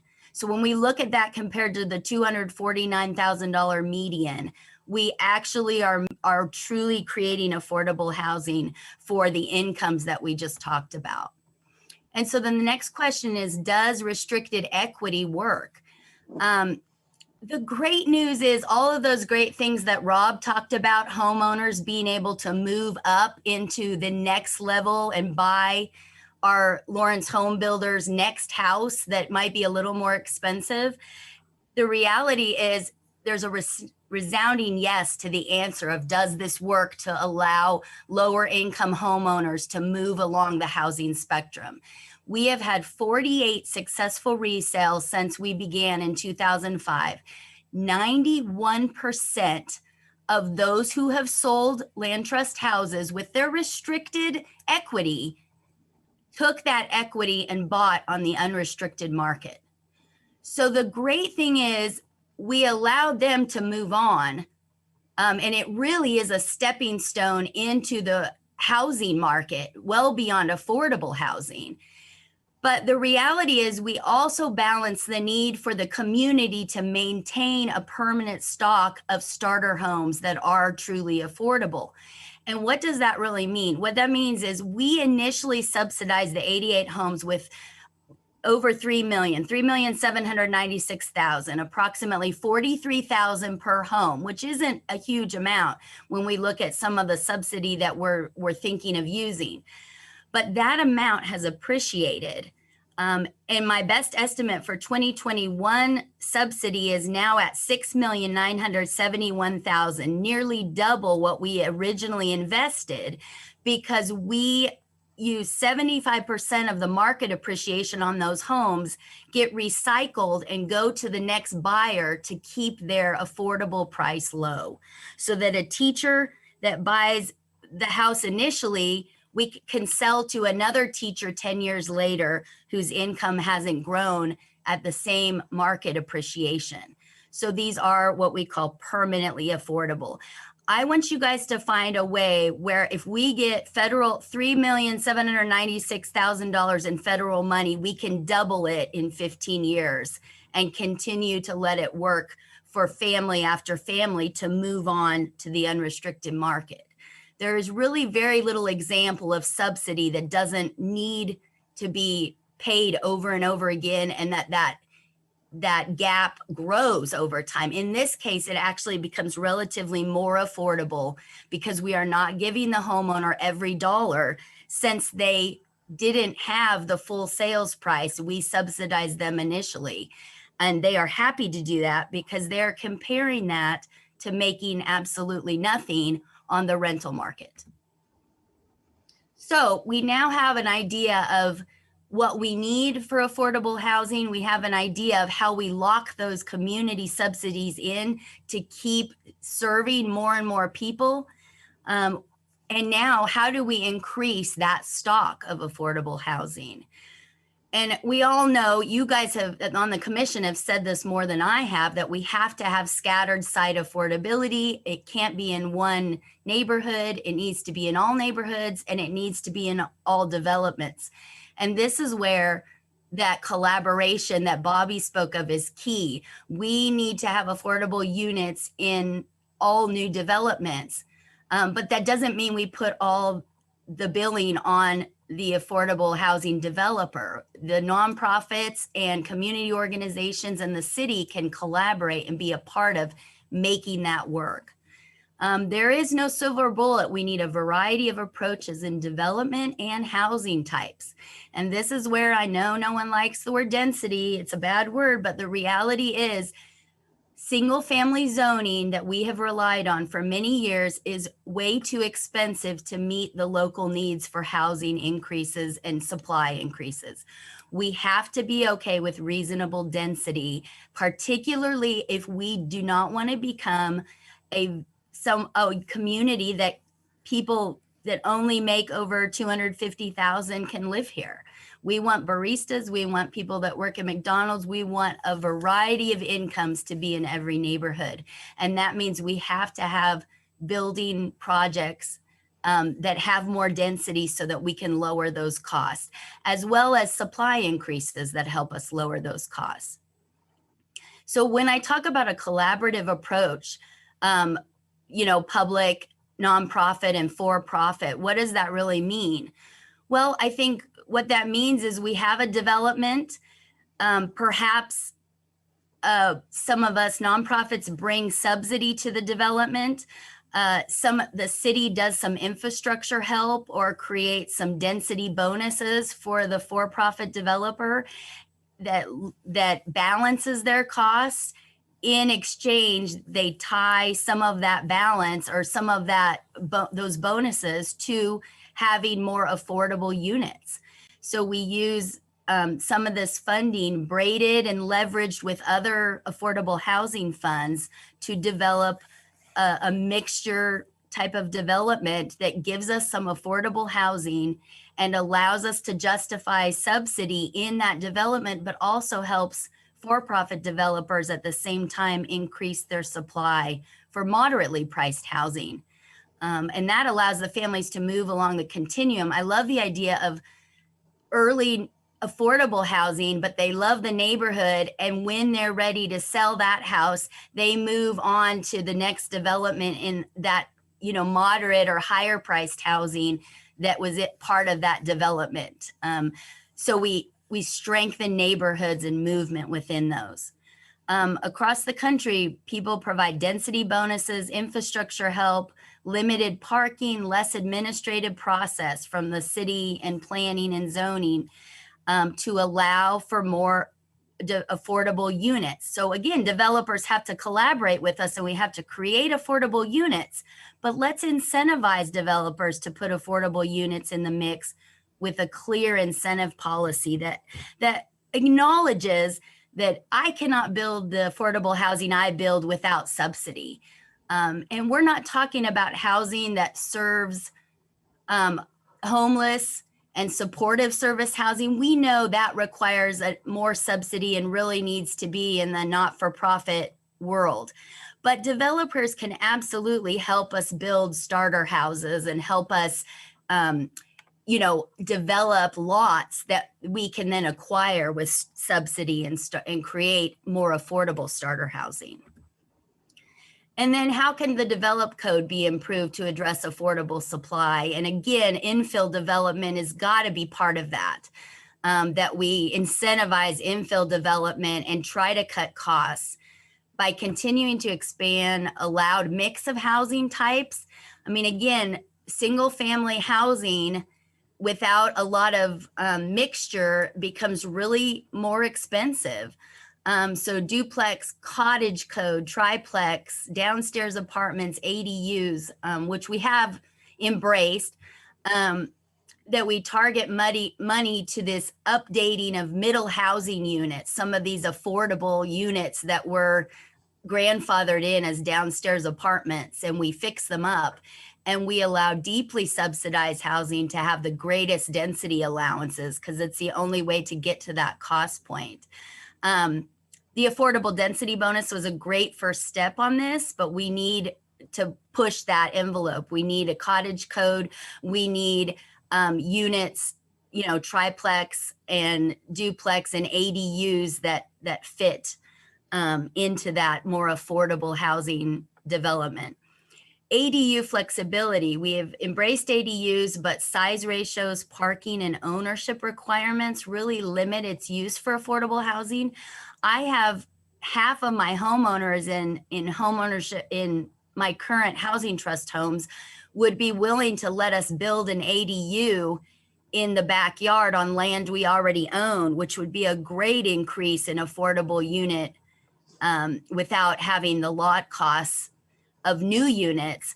But a lot of the size ratios in the current ADU code does not really allow us to do that on more affordable houses. It's designed for a big house that has a larger lot and can put a little mother-in-law apartment. But I think we need to look at that and expand affordability's use. Finally, affordable housing variance.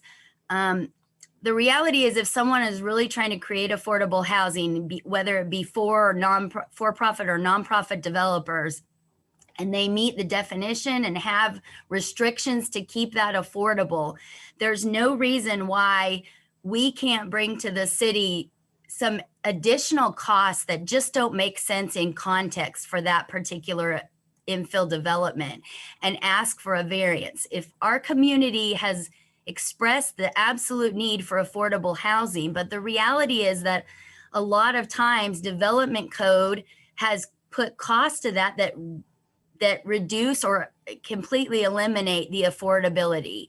I'll give you one little example, and I have a list of many others, but development code required that on one lot that was a platted lot, but 10 feet had been added to that lot from a vacated right of way.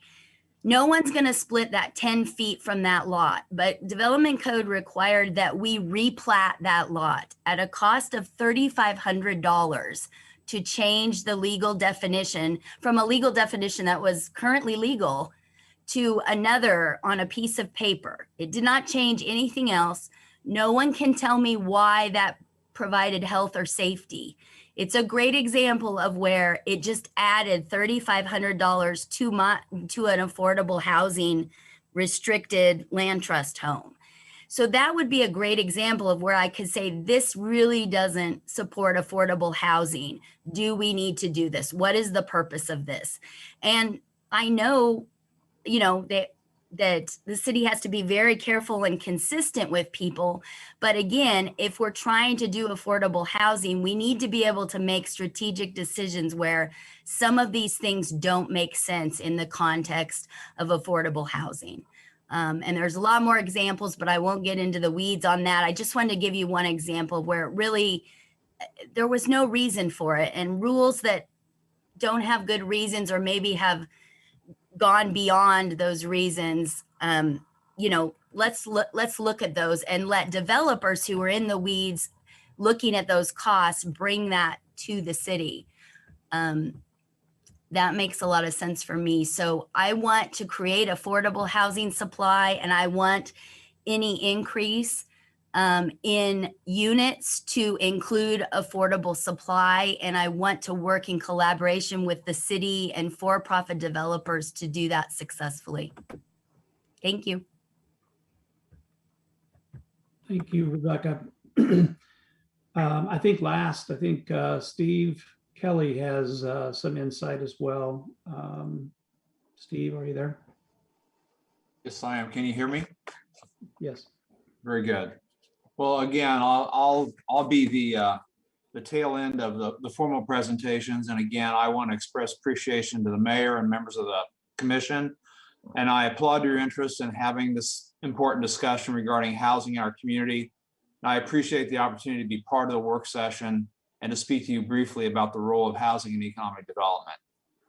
For local companies with opportunities to grow and expand, or for companies looking to add facilities in new locations, workforce, in the view of most of those who work in economic development, is the single most important factor driving business expansion and relocation decisions.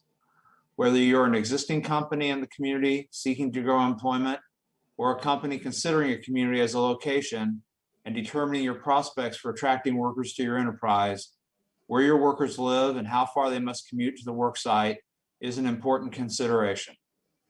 One of our recent recruitment targets, as part of its assessment of Lawrence, we're very interested in information identifying the community of residents, commuting distances, and drive times of the employees of several of our existing companies as part of their market assessment.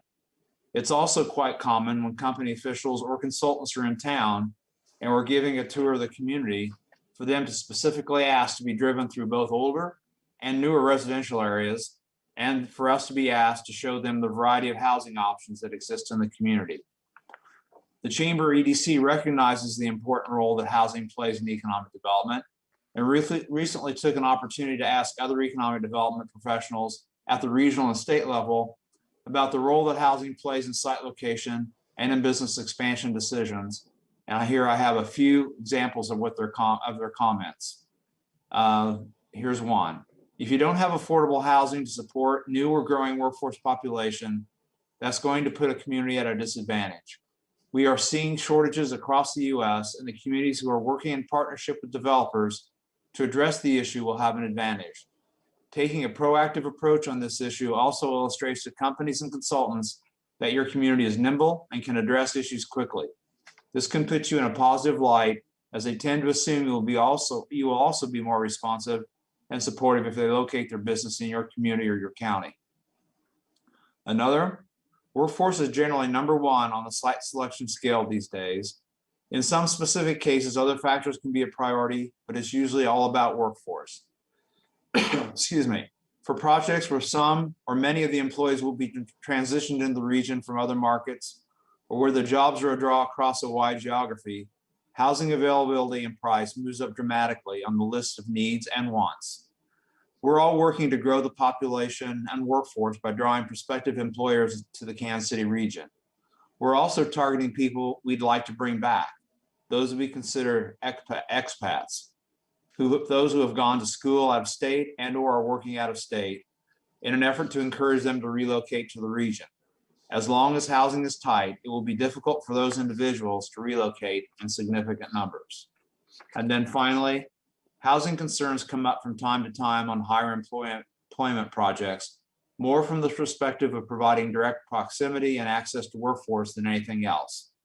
New housing starts across the spectrum, multifamily, single family, and in diverse price ranges, give our clients confidence the community and therefore their potential workforce pool is growing. We believe the linkage between workforce, which is the primary factor in economic development opportunity, and housing is clear. This community, with the establishment of Peasley Tech and with its ongoing support of technical training, took a great step to advance the technical skills of our workforce to meet a need several years ago. A lack of expanded housing options may very well be the next limiter of economic opportunity for this community. We appreciate your thoughtful consideration and evaluation of ways that we can deliver expanding housing options for our workforce and for our community as a whole. Thank you. With that, I'll turn it back to Bobby or to Rob, and thank you. This is Rob Holz, Executive Vice President, Lawrence Board of Realtors. Thank you, Steve. So thank you, commissioners, for sitting still for a long period of time for that presentation. So thank you very much for that. We're grateful as stakeholders coming together. We're grateful for the opportunity to present and to have this conversation. We're happy to address any questions with you, and whether that be this evening or whether that be at some time in the future. And we continue to discuss housing solutions in our community. But very specifically, I want to leave you with these three things. As we move forward, we would ask the committee, the City Commission, to help us with these three specific things. One, we ask that intentional and collaborative growth to increase the Lawrence housing inventory be made a priority now and not simply added to a future capital improvement plan. With the influx of some federal funds, we have a unique opportunity right now to make a real difference. Number two, we ask for a comprehensive review of the development code to identify and address barriers and impediments to affordable development. And number three, we ask that you assign a dedicated planner to housing and to help monitor our community needs and coordinate amongst us stakeholders. And with that, we'll close our presentation and invite any questions. Thank you. Mayor Finkeldei, thank you very much for that presentation. I'm sure there's going to be a lot of questions, but let's go ahead and take a 10-minute break. We have been here for a little while. We'll take a break. We'll come back. We will have questions, open it up for public comment, have discussion. So 10-minute break. We'll be back. Let's go ahead and go at 7:55. We'll be back at 7:55.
Porter, are you ready to go? Ready here, Mayor. Mayor Finkeldei, thank you. I'll go ahead and take roll call as we come back from the break. Vice Mayor Shipley, Here. Commissioner Nanda, Here. Commissioner Larsen, Here. Commissioner Boley, Here. Mayor Finkeldei, I'm here as well. We are now coming back from a break, and we are going to enter into questions. Then we'll open it up for public comment and bring it back to discussion. So, commissioners, what questions do you have?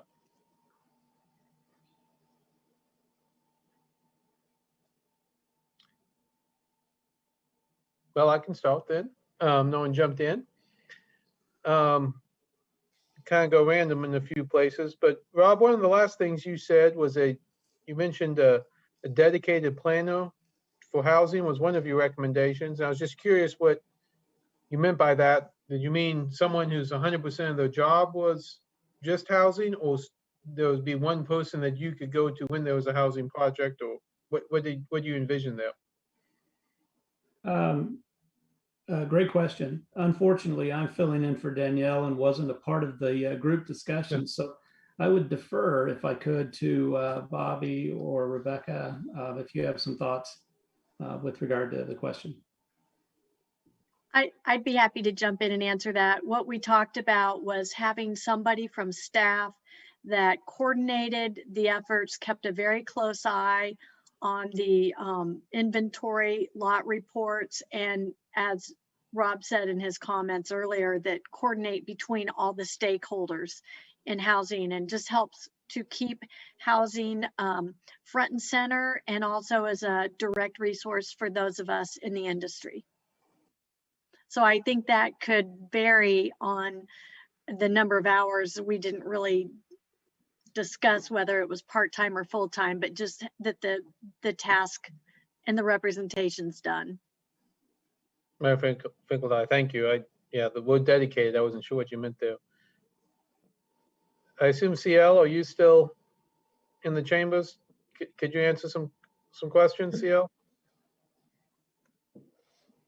Grab one. Yep.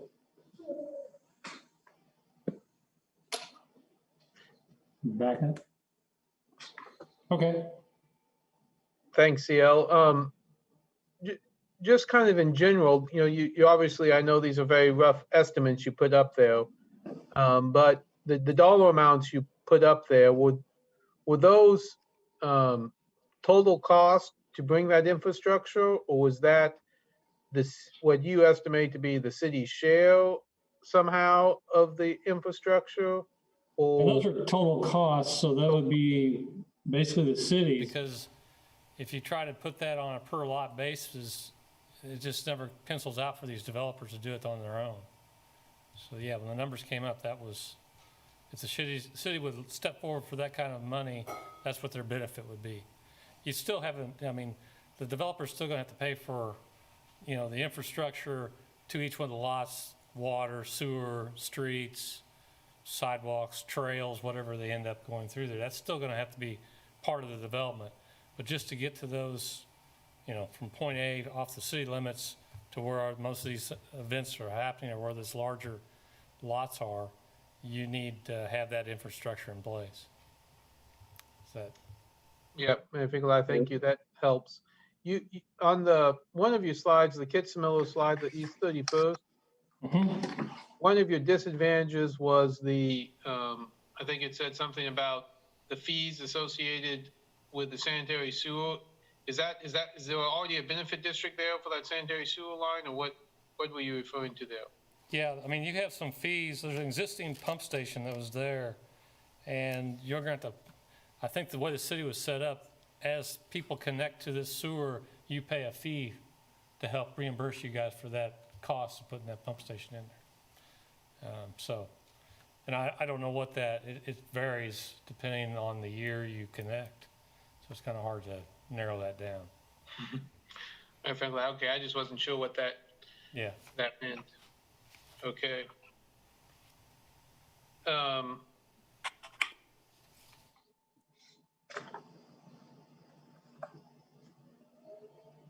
I'm looking through all the comments I have compared to questions I have, and I'm trying That's fine, I understand. separate the two.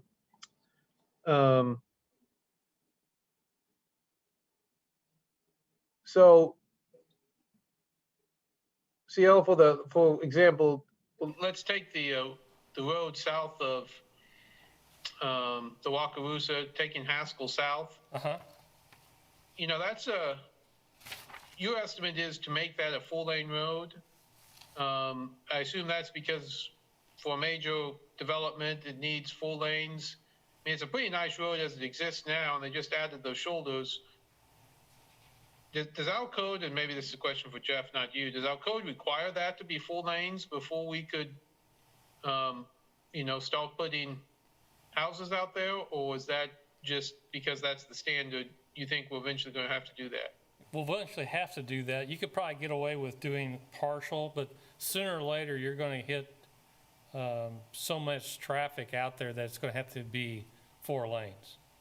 And so depending on that timing, so yeah, you could probably get away with doing some, you know, maybe 1,000 lots, but at that point in time, the traffic is going to be increased so much on Haskell that you're going to, you know, start having accidents at some of those traffic lights, stuff like that. So there's a give and take in there where you could actually do this in steps, and maybe down the road you end up knowing that improvement comes up.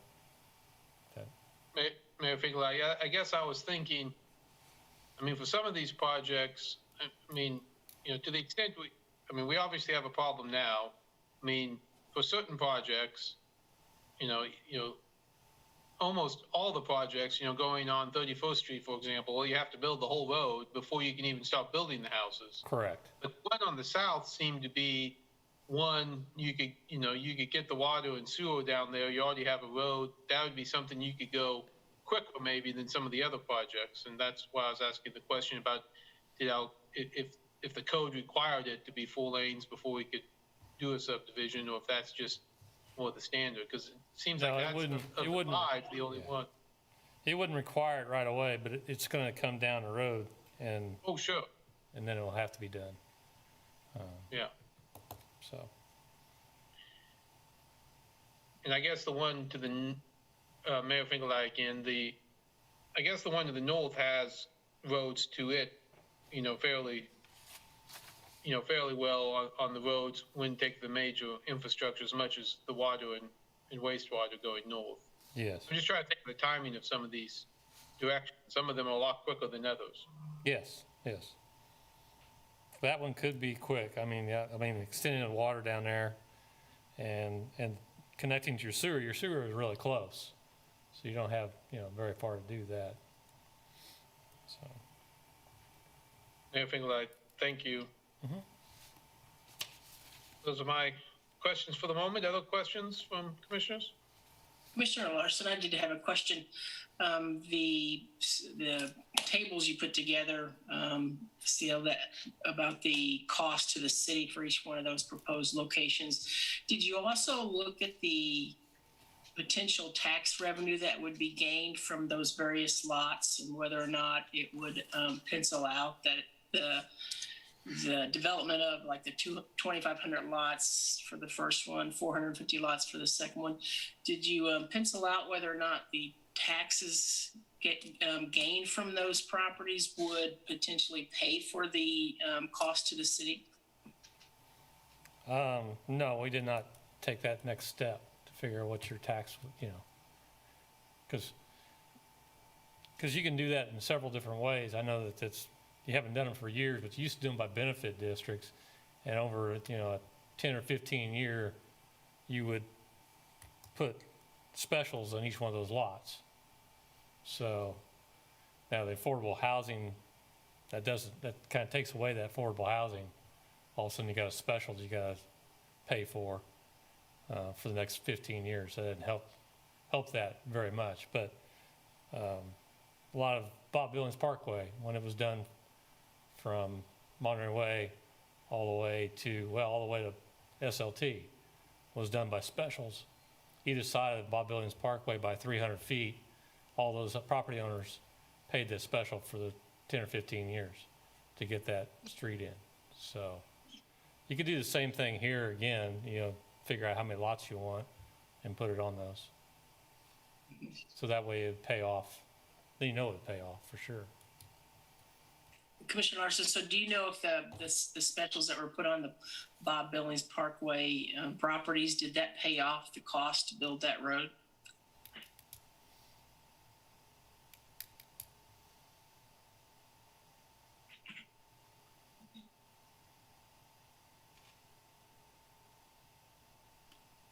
CL, did you?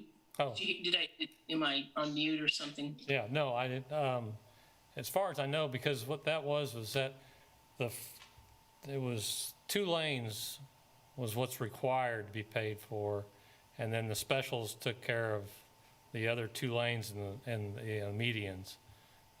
So yeah, it ended up paying for itself because the specials were based off of what the cost of the street was, and then it was divided off.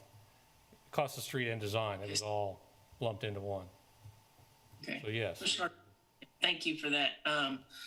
So the city paid for the original 2 lanes, and then the expansion was, the money for that was gained through specials. Right. Okay. Commissioner Larsen, thank you.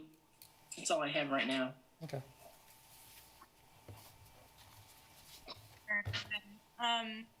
When I think about the city investing in sizable investments in the future of our community, I think about our strategic plan always, and go back to that. And maybe folks will be really happy to not have this conversation come December anymore as much. But I look at, not only the now, but also the future and where we're putting our dollars and how we're prioritizing that based on that strategic plan.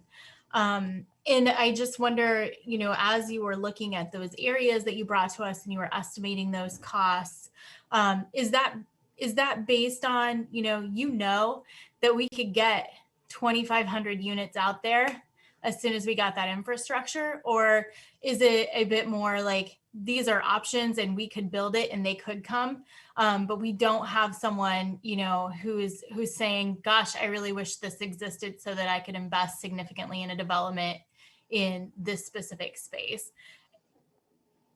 You have developers out there now that would like to do these things. That's why Kitzmiller's hasn't been done. You can't have the 450 lots, pay for all 31st Street, pay for all that other, and still have them pay for the 450 lots. It doesn't pencil out. Developer won't do it. That's why they haven't done it. They have to, come break even or make some money out of it somehow, some way. Carrying costs will kill you. I mean, if you're looking at trying to build 31st Street, you're 2 years out. Okay, you buy Kitzmiller's property, you've got 2 years of interest you got to absorb somehow, plus pay 31st Street. I mean, that's just the reality. I don't know. The 2,500 lots, that's just based on single family. If you have multifamily out there, something like that, then yeah, then it ends up being, better for everybody. And it pays for a lot of other stuff quicker.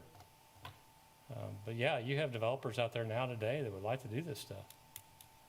And they're going somewhere else. I mean, they're going to Lenexa, they go to Topeka. They go to Jefferson County, and you can look on the website right now, there's lots available in Jefferson County, just 2 miles north of the airport. It's been built, and they're trying to sell them. So yeah, you've got guys out there who want to do this.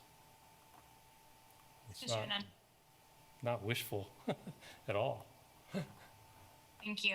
And as you were looking at those spaces, were you considering like the social aspects of those, or were they merely space available? So I'm thinking about like food deserts, access to transportation, things like that.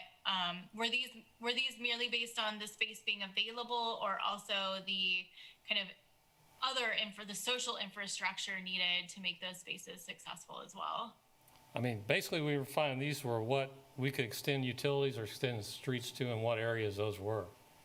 That's how we were coming up with whether these were viable spots. I mean, we weren't trying to go, a mile out or where you didn't have any kind of infrastructure, or like if your bus service and stuff like that. We didn't get into looking at that.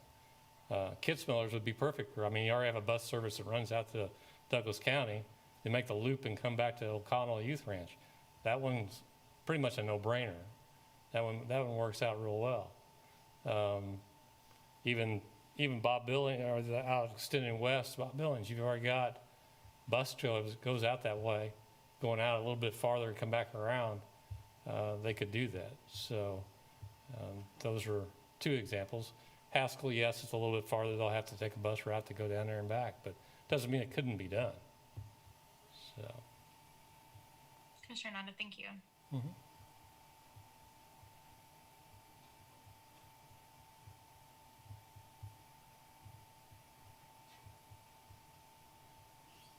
Finkeldei, thank you, CL. Yeah. Other questions for other presenters, or should we open it up for public comment? Bring it back. Vice Mayor, maybe I'll try. This may be a little bit for Rebecca Buford and a little bit for Bobby also.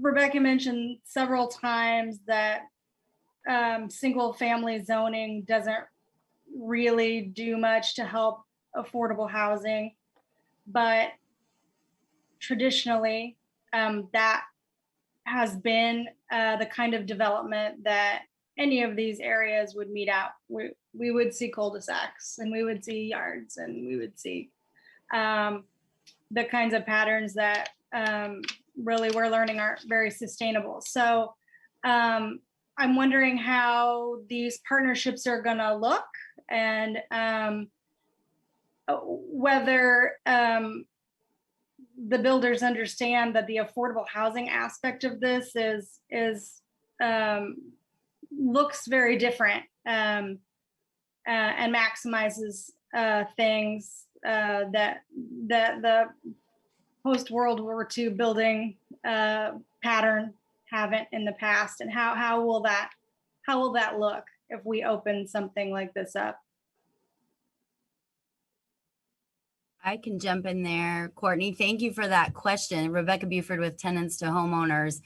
I agree, we're kind of at this precipice of opportunity, if I could say, of where we're really realizing, and COVID just made that so much more obvious, and supply issues are making it obvious that we have to look at alternative density options. We're at that price point, and we need to, even without affordability that I'm talking about, I mean, even moderate income housing is getting too expensive, to do giant single family lots. So we have to look at that, or essentially we're going to gentrify and price people out of our community.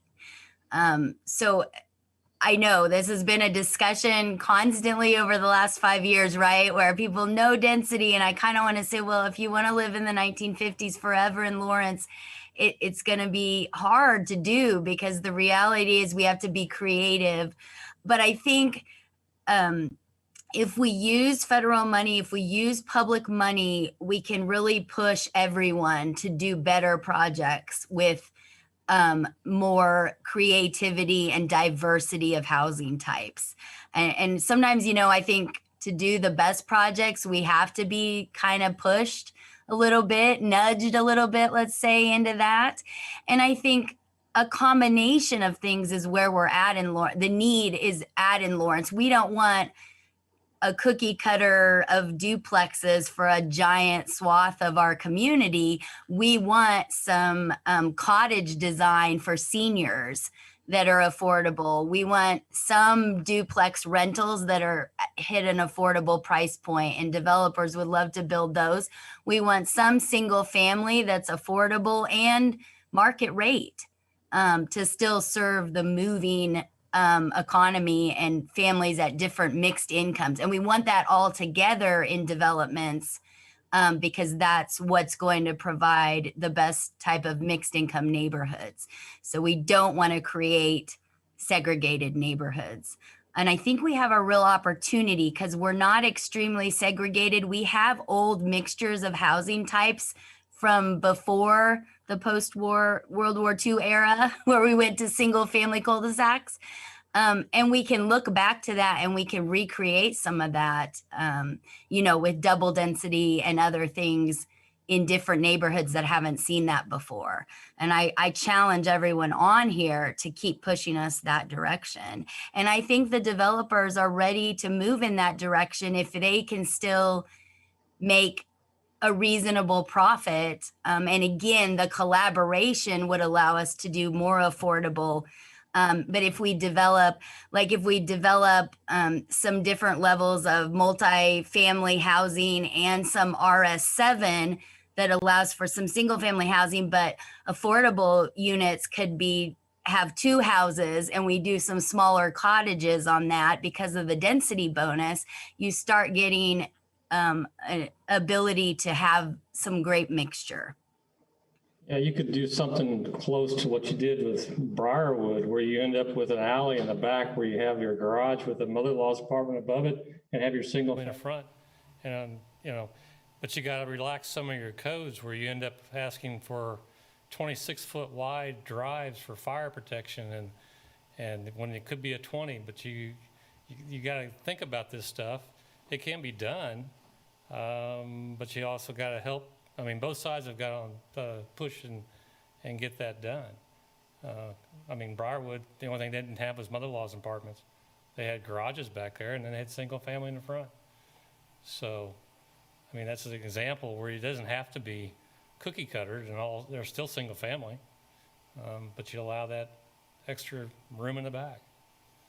So, there's ways of doing it. It's just a matter of sitting down and discussing what everybody wants. Or I have a row of townhomes, townhouses all together, and you still end up in an alley in the back. You still end up with the same, same thing. You have a single family, but you have them all together. It makes, your common walls. So. This is Bobby Glory with the Lawrence Home Builders Association. And Courtney, I would respond to that by saying that we need all types of housing opportunities for our community. And what I'm hoping to see, and I think Rebecca is too in particular, is with the new development code, that some of these changes are made to allow for creativity that also CL was just referring to. So that's pretty exciting that we're going to be taking another look at the full picture of development code. There are builders out there that desire to build affordable housing, but without subsidies like Rebecca, and Rebecca has subsidies and it's a challenge for her. The market rate builders, they build market rate affordable housing and when they can, but right now the constraints are not allowing them to do that. But there is definitely a desire for builders to build all different types of housing and different niches of housing. So that's how I would respond to that. And I think there's definitely collaboration in the future if we can get creative. And that collaboration isn't just between the nonprofits and the for-profit builders, it includes the city too. Everybody working towards the same goal, which is providing more and appropriate housing for our citizens. I feel like it's a great opportunity we have right now to work together and come up with something really cool for our city and not be like every other city that is struggling. Let's be the leaders and show them how it can be done. Vice Mayor, if I may, Jeff Craig, Planning and Development Services, just wanted to add in a little bit here about the development code. It is a process that we're starting to undertake, is to take the very hard look at that code and see, is it giving us the community and the expectations that we want to have out of it. So we expect a really great conversation with the community as that process starts to get going, and what does that look like, what needs to be done, what's working, what's not. And in a very similar line in that one, we're also taking a look internally at our development review process, ways that we can streamline, make those more efficient, try to get the kind of the quirks of them worked out so it's efficient for everybody involved. So that's something we're getting started right now. We're hoping to kind of get that process rolling very quickly, but just wanted to mention those two things are definitely on the horizon for planning and development services in the next few months and years.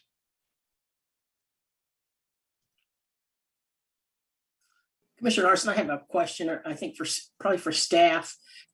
Could you tell me if there's any models out there that where they have gotten rid of zoning categories and actually controlled density or drove density by having a maximum lot size requirement?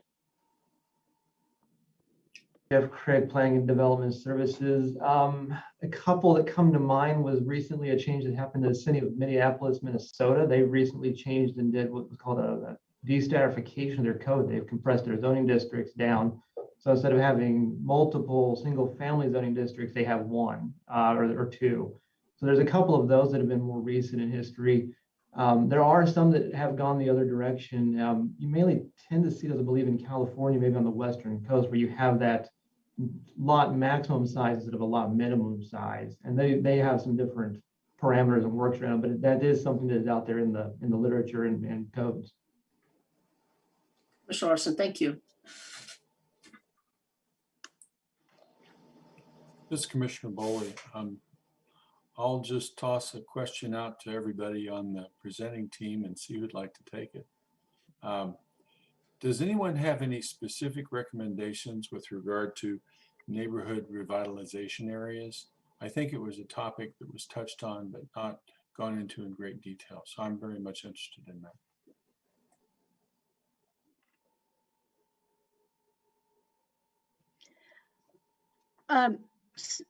Commissioner Boley, I would just, I would not be able to speak to the full neighborhood revitalization other than to talk about infill development as it is a policy in Plan 2040 to be a strong effort to become efficient in filling in the neighborhood and using the existing infrastructure and bringing in strong housing stock into existing neighborhoods. But as far as the full neighborhood revitalization, that wasn't really, that wasn't something that I've studied, but that might be something, I mean, that's definitely in this conversation, and we'd be interested to learn more about it and see how we can add to that. We've used that for specific, this Commissioner Bolligan, we've used that for specific single property projects, but we haven't used it for, neighborhood areas. And, I think there was a mention of essentially property tax benefits for people who revitalize their properties. And I, as I say, I'm interested in that, so.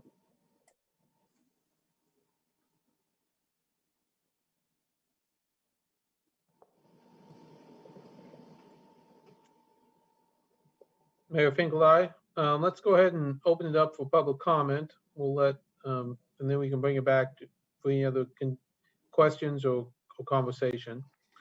So if a member of the public would like to speak on this item, please raise your hand using the raise your hand feature. Or if you're present in the courtroom, you can let Sherri know and she will call upon you. Chris Flowers.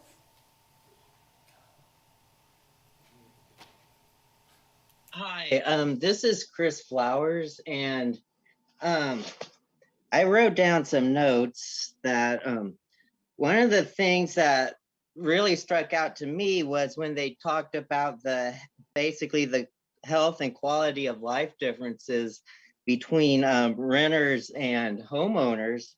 And I've been kind of complaining at commission before that. I think sometimes renters should be treated like a marginalized group. And I think that kind of backs me up, because that was some pretty big health discrepancies between the two groups. And at some point, I'm wondering if we should be looking at how to make things more, I guess, equitable so that those discrepancies aren't there, and like the health difference isn't that great between homeowners and renters. But that's probably for a different meeting. But one of those things I'd like to ask about would be like, what about more than 4 unrelated people living together? That seems like something that brings up affordable housing costs. And it might just be for renters, but those renters would be renting less buildings. And if there were less buildings being rented, that might open up some for being bought. Also, what if we're talking about cost, what if this new long-term rental inspection, what kind of cost will that bring renters if we're doing mandatory inspections? That, I think that's going to bring up the cost for that. But how that, I wonder how that affects is if rents go up, does that decrease, does that make it harder for renters to save money to buy a house? So I would like to have that looked at some point. Also, I was wondering if it's possible to tax vacant lots, because they were talking about doing that for downtown. But what about people who are using lots basically as a, so they can have a big backyard without another neighbor? Maybe they should be taxed more. Also, this might be controversial, but what about reducing our population growth? What impact would, like, getting a 0% high school pregnancy rate, would that create less people who 20 years from now won't be needing housing because they just don't exist? So that's something I would like to, I don't know, just stuff to keep in mind. But definitely I want to see at some point the commission taken up, how can we make renters and homeowners more equitable when it comes to those differences like quality of life and health, like life expectations. Thank you.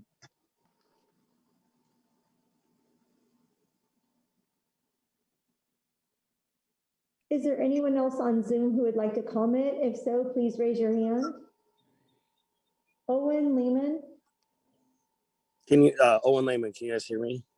Yes. Okay, so I am a contractor in Lawrence, Kansas. I have recently done infill development, and I mean, like, I was standing on something I infill developed today. I currently own multiple houses for sale in Lawrence, Kansas that are on the market in the affordable range or just above that. I'm telling you right now, we've lost common sense on this. The people that you're talking to right now that are presenting you this stuff have been presenting this stuff to us for 10 years, and nobody's taken the time to listen to them. We've done this in Realtor Association meetings. We've done this in Homebuilder Association meetings. We have been talking about this vigorously for a long time. And nobody's really paying attention to them. And I just want to stand behind them and say, like, I think they're doing a great job. And for once, we really have to take this and all these people very seriously, because we all knew this was coming. We've been talking about it for a long time. Projections have all been there. It just became more prevalent, and now people are starting to pay attention to it. But this is real, and we all knew it was coming. Common sense has kind of been lost. Infill development is extremely difficult. It's extremely expensive. And to be honest with you, I don't really want to do it anymore because of the actual development code and what it actually takes to do versus what you get out of it when you're done. So that's kind of my 2 cents. We have to open up lots to build on. We have to keep going. Thank you.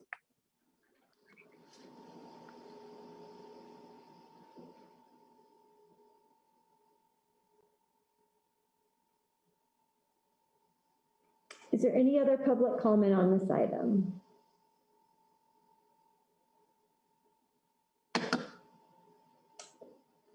Mayor, it looks like that's all the comment. Mayor Finkeldei, thank you very much, Sherri. I'll bring it back to the commission for comments, discussions, additional questions.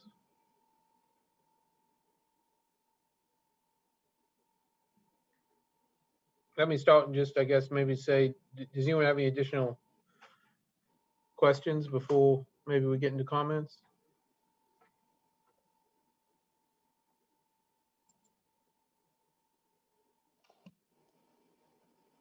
Vice Mayor Shipley. I heard someone, I'm sorry, now I don't remember who, talk about what Topeka does. I think you say Jefferson County maybe too. I don't think we compared those places for a number of reasons, but there are other places that we might compare to. or that we could look and see what they're doing. Overland Park seems to be booming pretty well. What are they doing differently that we're not doing?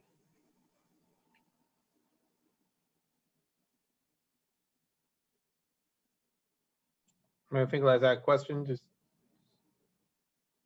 anyone have an idea?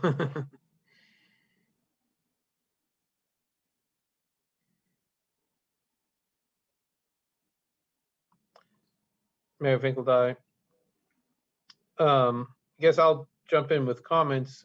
You know, I think start with the issue of the code. I mean, obviously, as Jeff said, we'll start to head down that route and head down the route of a development and reviewing our development processes.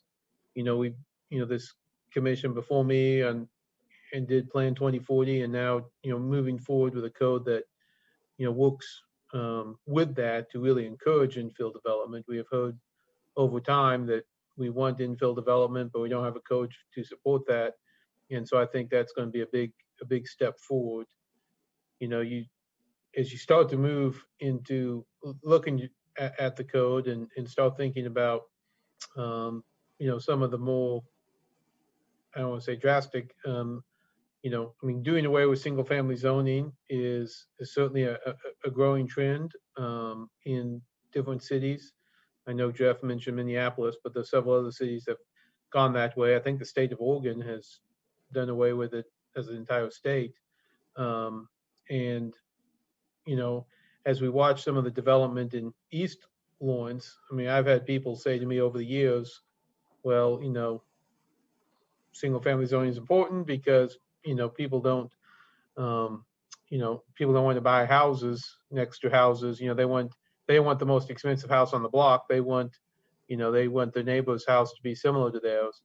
Well, you're seeing in East Lawrence now,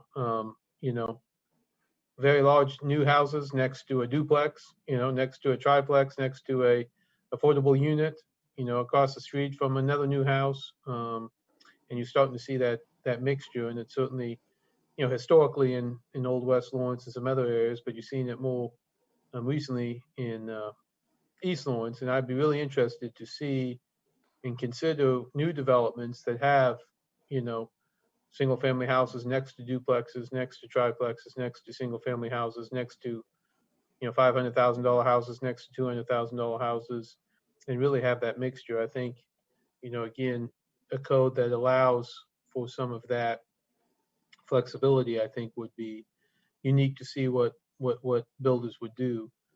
As far as the growth and some of the, for example, some of the ideas that CL put forward, I mean, I'm a big believer in that we need to be, cooperating, trying to figure out how we can continue to move the city forward.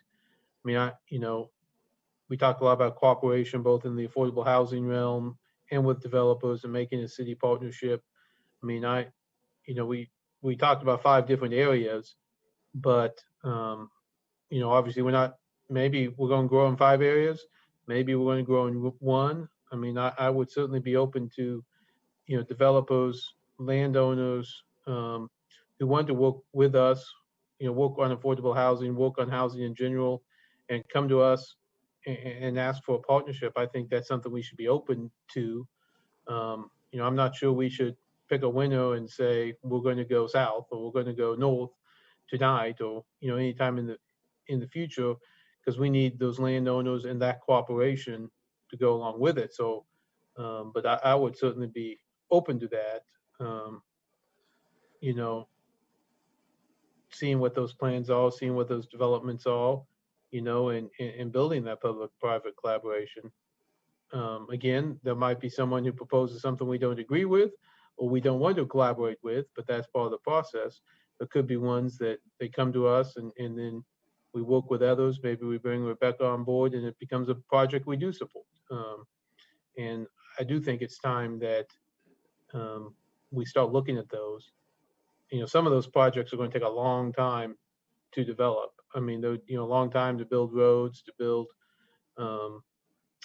infrastructure, water, wastewater. So we need to have those discussions now, but we also need to be working on our code to allow things that could happen faster than that. So anyway, I'm excited about it. I mean, I think, the conversation is an important one to have. I think the affordable housing conversation has been, a developing conversation in our community. And it's something we want to continue to look at. And I think this is a good time, as several people have said, the time is right to push this collaboration forward. And so I appreciate the presentation tonight, and I look forward to, doing what we can to work, towards some of these common goals.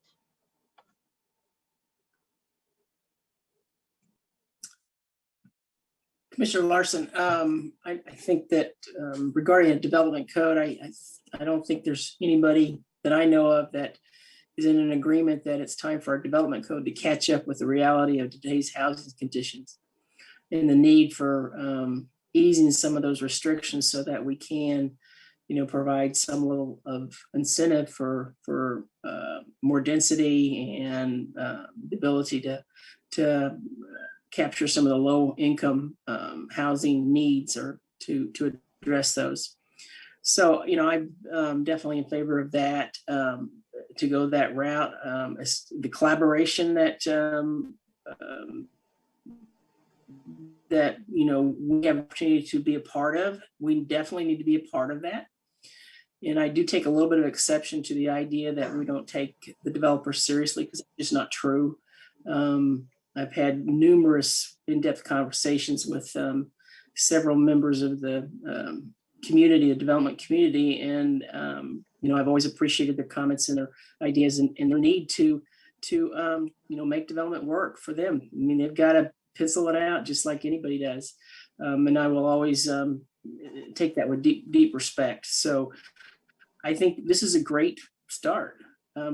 This is probably the most information I've seen as far as possibilities in one place. So I'm very excited about the future and what we can do. So I'm looking forward to what comes next. This is Commissioner Ananda. Yeah, I don't think that this is an either or. This is very much an adaptive problem that's not unique to our community at all. And I've been in, Houston, where you can build a house anywhere. And I've been in communities where I think it's probably more restricted than here, not having dug into their zoning code. But I think that there is a real big opportunity, like Rebecca was saying. This isn't just affordable housing isn't just a nonprofit organization problem or a private business problem or a city problem. It really takes those collaborative, innovative solutions. And I think that when we're looking at housing and access to affordable housing, affordable for any income level, that's really vital that we all collaborate and have these comprehensive conversations on these things. I think that when we're talking about housing too, we're talking about primary prevention of so many other issues besides just life expectancy, but generational poverty, our ability to have some kind of stability, particularly when we're experiencing trauma outside of those experiences. So I think that this is an incredibly important conversation, and I think that it goes beyond just availability, but really what is the greater impact we can have on our community, and how do we as the city have a role in that, particularly as it relates to our strategic plan. This is Commissioner Boley, and I always appreciate Commissioner Ananda being able to bring me back to especially my history. 44 years ago, I lived in Houston and I was a renter. Okay, so, and I wanted to buy a house, but not so much in Houston. So thank you, Commissioner Ananda, for reminding me of my past. I really want us to be able to come together. I appreciate you coming together tonight with us to share this. And collaboration is the key. we have a lot of challenges as a community, and I think you pointed out some of them. I appreciate that. You kind of brought it home to me the way Commissioner Nunn did.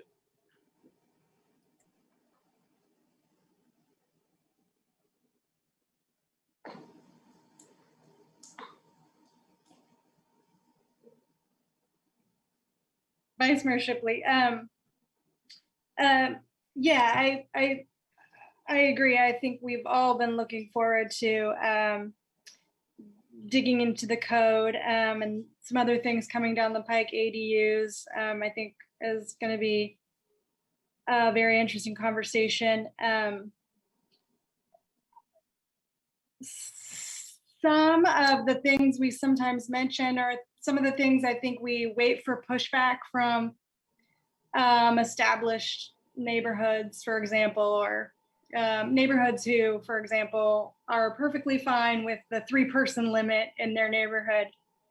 It's sometimes a misunderstanding of what it was they were fighting in the first place, and a lack of context for what caused some of these things or why we have some of the rules we have, which indeed may be wildly outdated or not doing what we want them to do, but were more than likely a very valiant attempt on someone's part to stop some manner of behavior that was interrupting neighborhood life.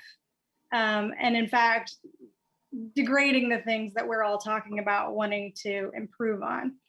I think what we kind of forget about is that this is a college town, and when we talk about renters, a lot of times we're not talking about renters, we're talking about students.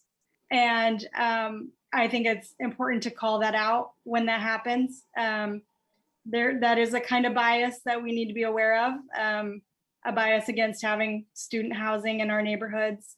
But also students need to be aware that they're in neighborhoods and be a part of the community when they're young adults.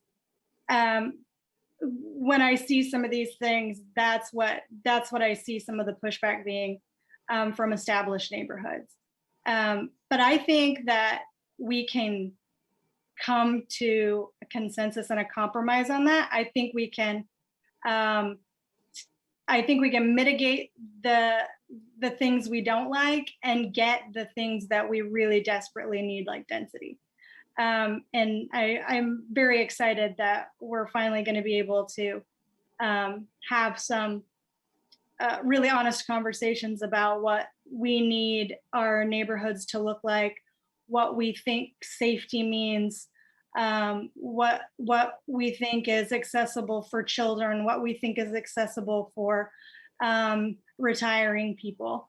And, you know, I'm as excited as Rebecca Buford seems to be imagining the neighborhood of the future that we've never considered, because we've seen the same kind of pattern in places that we've lived. And I think Lawrence really is the place to be that creative and to expect more from the endeavors that we think of from now on, not just, you know, business as usual. So I'm very excited about all of the partners here, and I'm excited about what Lawrence could do if we put our mind to it.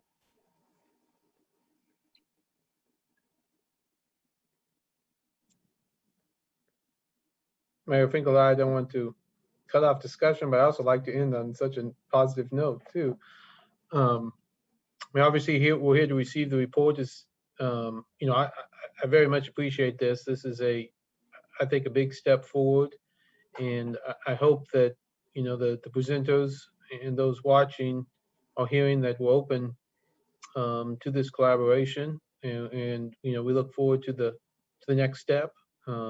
You've already heard from Jeff and, you know, some of the steps that they're taking within the planning department, and I hope that gives you some encouragement as well. And so I think we're ready to continue this forward. And of course, tonight we're receiving the report, but you know, that's the first step, and let's look forward to having some second and third and fourth steps here relatively soon.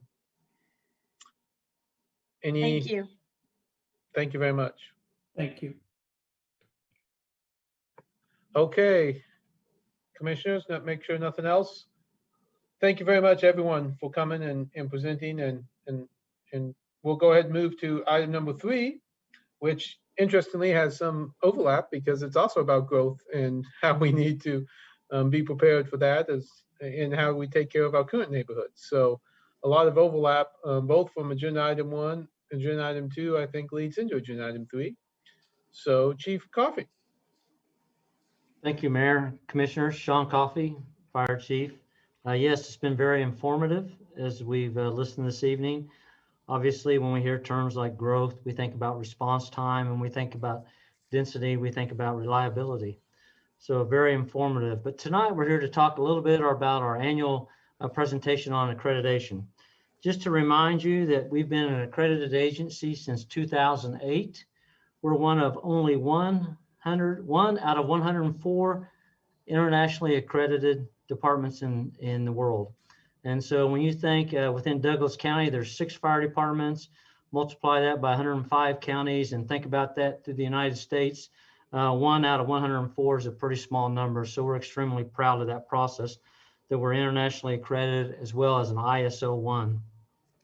The accreditation process is a very rigorous process. We have to be reaccredited every year, and we'll talk a little bit about that as we go through it. There's 11 categories. Within that 11 categories, 48 criteria, and over 250 performance indicators that we have to address. And so tonight, hopefully you'll get a little bit of insight into our current operations. Tonight with me, I have Mackenzie Ezell, our fire analyst, and we have Division Chief Tom Fagan to do the presentation. Good evening, Tom Fagan, Division Chief of Administration with Lawrence Douglas County Fire Medical. Thank you for your time this evening to hear some great information about our organization as we look to improve over time and share with you a little bit about this process. This presentation tonight that you're going to be receiving and the slides is really just scratching the surface of the information that's included in tonight's packet. You'll actually see the accreditation report that was published by the Commission on Fire Accreditation back in 2018, and included also is our annual compliance report that we have to complete every year and submit to the Commission on Fire Accreditation International every year. That's reviewed by a peer assessor team leader, and then they provide a recommendation to the Commission, who every year, again, recognizes us, and the cycle then repeats over and over again. And so with that, Mackenzie, if you have the slide up, we may go to the next slide there. Great, thank you. All right, so accreditation, what is this thing that we do here at Fire Medical, and why is it important that we talk about this? And it's very important because it's how we adapt as a department. It's how we evaluate ourselves. You heard Chief Coffey talk about the different categories and criteria, over 250 performance indicators. And when most people think about the fire department, they think about the traditional services that we provide, responding to structure fires, responding to emergency medical calls, all of these emergency situations. And those are all included in this system, but there is so much more. We talk about risk management, our safety processes, human resource functions, governance. All of these different things are evaluated in order to improve and adapt how we do business. And so we're going to talk about just a few of those things tonight. So for accreditation, you'll see the components here. For a fire department to pursue accreditation, they have to complete the Fire and Emergency Services Self-Assessment Manual. And that is really the bulk or the body of all of the 250 performance indicators that are specific to how that organization does business. And so it's a performance-based evaluation and not a standards-based evaluation. And what that means is that no matter what you're doing, there's always room for improvement. You're always evaluating, even if you are compliant with a performance indicator, you're identifying and evaluating how it's working for you and what opportunities exist to improve. And really, in the spirit of that, organizations in this model are pursuing excellence. And that's important. What we like to talk about is that we're pursuing excellence and not necessarily pursuing just accreditation. The accreditation is purely a symbol of what our commitment is as an organization to serve our community. So after the completion of this self-assessment, those documents are submitted to the Commission on Fire Accreditation International, and an assessment team comes on site and reviews your documents and validates and verifies the credibility of the documents and all the exhibits that you provided to show compliance with the model. There are recommendations that are identified by that team, and they publish an accreditation report. That report is submitted to a Commission on Fire Accreditation International, who determines accredited status, and that occurs every 5 years. Well, in between those 5 years is actually where we currently are. And every year within those 5 years is an annual compliance report. And that's what we're talking about today on our progress towards those recommendations. So with that, Mackenzie, you want to go to the next one?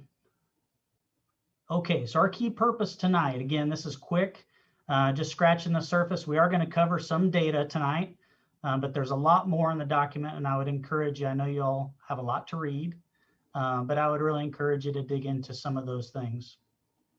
So the first one being annual communication with the authority having jurisdiction of the department's capabilities and capacities. This is actually a performance indicator out of the assessment and planning category, which is category 2, of communicating with you on what we're capable of doing and what our capacities are. That relates to the services that we provide and the quality of service in regards to response time. So you're going to see some of that tonight. And then also in the report that's in the packet, you're going to see all of the 17 agency-specific recommendations that we received from the Commission on how we should be adapting to improve and more compliance with the model. And ultimately, that would result in more value to the community. So you're going to see our efforts in that report as well. As we're moving into the next slide, I want to introduce Mackenzie Azell. She's our fire medical analyst, and she does really great work with us, and we're very fortunate to have her. And she's going to talk to you about some of the ways that we monitor our performance and our response time matrix. Hi, Mackenzie Azell, fire medical analyst. So first, we're going to talk about performance monitoring and what really matters when someone calls 911. So aside from the skills that are expected when we show up to that incident, it's about timeliness. And so to look at this timeliness, we're going to look at the baseline response performance, which is our actual response. Everything that we're going to be looking at is in the 90th percentile. So to review the data, we first categorize the call types into risk levels. So to link this conversation to our mission, we're going to be looking at 2 of the high-risk call types that address lives and property. So structure fires and cardiac arrest. So for structure fires, the baseline for total response in 2020 was 9 minutes and 29 seconds. With this, the fire suppression apparatus is an apparatus that can stop the clock when they arrive on scene. Next is the cardiac arrest. For 2020, we had 7 minutes and 32 seconds. For this, any unit can stop the clock. So when we look at these times, we're really comparing them to our quality practice standard, which is 6 minutes and 30 seconds. And this is actually an NFPA standard. And we can see that our baselines are currently longer than the benchmark. So to work on and to study the total response time, we break into 3 fragments: alarm handling time, turnout time, and travel time. And those can be seen at the top of the slide. So for the next slide, we're going to be jumping into looking at each of these for 2020 and then also previous years to see what trends we've seen and what really impacts those. All right, this is Tom Fagan, Division Chief of Administration. I'm going to set this slide up for Mackenzie. So as she described this chart, and there's lots of data on here, and we're very fortunate to have this, but looking at the y-axis, the vertical axis, you're going to see some numbers along that side of the graph, and that correlates to minutes and seconds, all right? And as you're looking at the x-axis across the horizontal there, you're seeing years. And so what we've done here is we've been able to create a line graph that shows trending for the different segments of total response time that goes back to our original accreditation back in 2008. And so there's some interesting analysis here that McKinsey is going to talk to us about. Yes, so first I'm going to talk about what each of these times actually are. So we have those three fragments that I mentioned that all go into the total response time. So we have alarm handling time, which is from when 911 picks up the call. So it's dispatch, and then until they alert our crews. And then it begins with the turnout time, where our crews are getting ready, they're getting on the fire apparatus or the medical unit, and they're getting ready to go to that call. And then starts the travel time from when the wheels are turning to when they arrive on scene. So with this graph, we're going to be looking at our benchmarks and our baselines from 2008 to 2020. So with this, let's start with looking at the alarm handling time, and those can be seen in the red. So our dotted line for alarm handling time is that lowest line, and that's our benchmark. So that's where we'd like to be. Where we actually are is the thick red line above that. And we can see that this has fluctuated. And recently we've had positive movement with Douglas County Emergency Communication Center. For instance, 2021, we've been working on this new workflow with them that we've seen an impact to reduce time. And so we only have about a month's worth of data related to this right now, but they're working really hard to improve that workflow and make it better for not only the callers, but the call takers and the first responders. So the next level is the turnout time, which is the yellow. So same thing, our benchmark is the dotted line. Our baseline, how we're actually doing is the thick yellow line. So for that, what we've done to improve this has also been fluctuating. We've had tech improvements in our stations. So within each of the bays, there's a clock, kind of like a shot clock, where it shows a countdown. And this is making the time more visible to our crews so that they're aware of how they're performing in relation to turnout time and that benchmark. Also, with the turnout time, we've just increased the communication with crews of the importance that they have within this time segment to influence that full total response time. So the last element of the total response time is the travel time. And we're going to be looking at the green lines for this. Again, the benchmark is that dotted green line, and then our actual baseline is the thick green line above that. And so a few things have influenced this to kind of combat the elongation, the increase. One of those being GPS technology that we have in traffic signals that actually open up intersections that allow our apparatus to move quicker and more safe through those. The second technology improvement is the dispatch actually uses GPS to locate our units, our available units, and can dispatch the closest ones to the incident. So a few things that kind of work against these improvements are the increasing incident count, the increasing demand of or on emergency resources, and that impacts the availability. So if one resource is not available in the closest location, whether they're on a call or doing something busy out of service, then it pulls from the next closest. And then this is also further influenced by traffic, which we did talk about quite a bit 2 years ago when we did a very similar presentation. But really the times begin to elongate, and these three components create that total response time that we're able to look at. So at this point, I'm going to turn it over to Chief Coffey.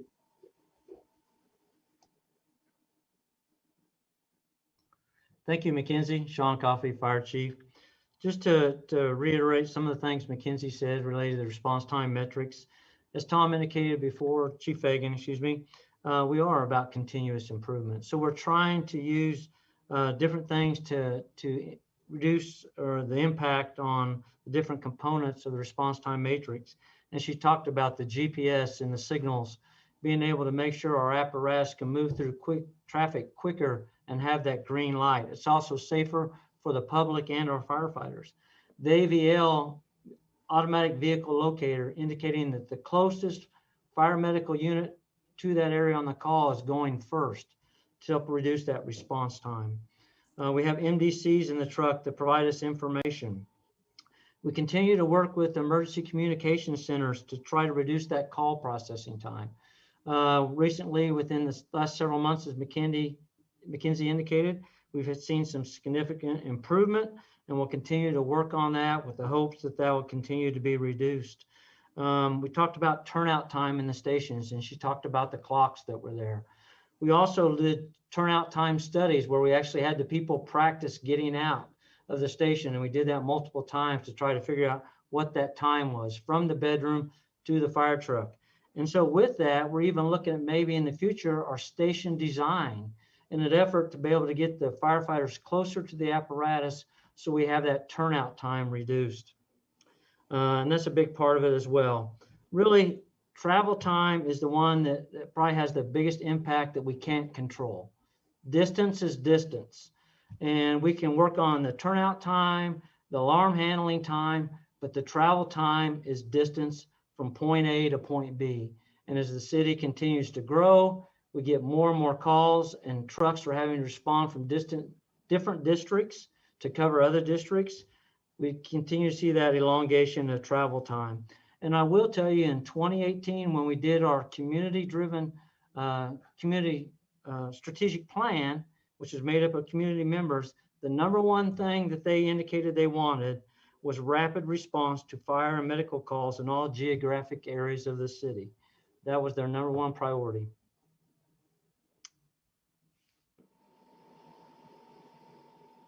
All right, Tom Fagan, Division Chief of Administration. So just touching on some response time data there, but also continuing on with our performance monitoring as our program evaluations.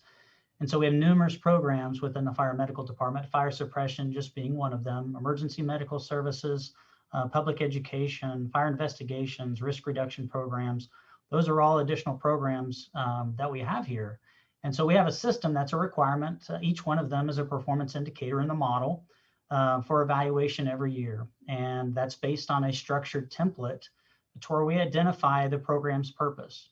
And we do this annually. We identify the inputs that we put into the program, the outputs of the activity, what we're doing with the resources, and then what is the return? What's the impact or outcome that we're seeing as a result of our efforts? We evaluate that, and then we identify recommendations and next steps for improvement, and then try to identify what the impact of those next steps or improvements would be. And so you'll find several of our annual program evaluations in the template, in the ACR document that's in the packet this evening. We're going to share just a little bit more information, since we're talking about structure fires, on some outcomes there. Okay, so this next slide, there is some data and a graph here, but I want to try to keep your eyes out of the numbers first of all, and kind of set this up first before you get drawn into the data. I know I do that when I see numbers. But when we talk about outcomes and response times, we know based on science and research that time is a critical element to the growth of fires. And so we have seen an elongation of our total response times, but time is just one factor. We could have the fastest response times in the nation, and if we weren't highly trained professionals, we would still be having poor outcomes. In addition to being put into a position to stop loss, we have to have highly skilled professionals to be able to do great work. And so that's what this data is showing you. What we're going to show you is that when we're put in a position to stop loss, we're doing that very effectively. Now, you're going to see in that top line, 45% of the time, the fire has grown beyond the room of origin when we arrive. What that means is that on a building fire, from the area of origin, wherever the fire started, that it has grown beyond the room of origin into the floor. And so now I'm going to bring your attention to the pie chart that's on the graph there. So this was the conditions that we found when we arrived on scene of the building fires in 2020. These 4 different categories of flame spread growth, and when I say flame spread, that doesn't include smoke damage. This is actually where the fire flames were. And these categories are connected to the National Fire Incident Reporting System, which connects up through the Fire Administration, the National Fire Administration. So first, we're going to see in the blue segment of the pie chart, fires that were found confined to the object of origin. So 14% of the time when we arrived on scene, that was the case. 41% of the time, when we arrived on scene, the fire was confined to the room of origin. Next, the fire had extended to the floor of origin 21% of the time, and 24% of the time the fire had extended beyond the floor of origin to the building.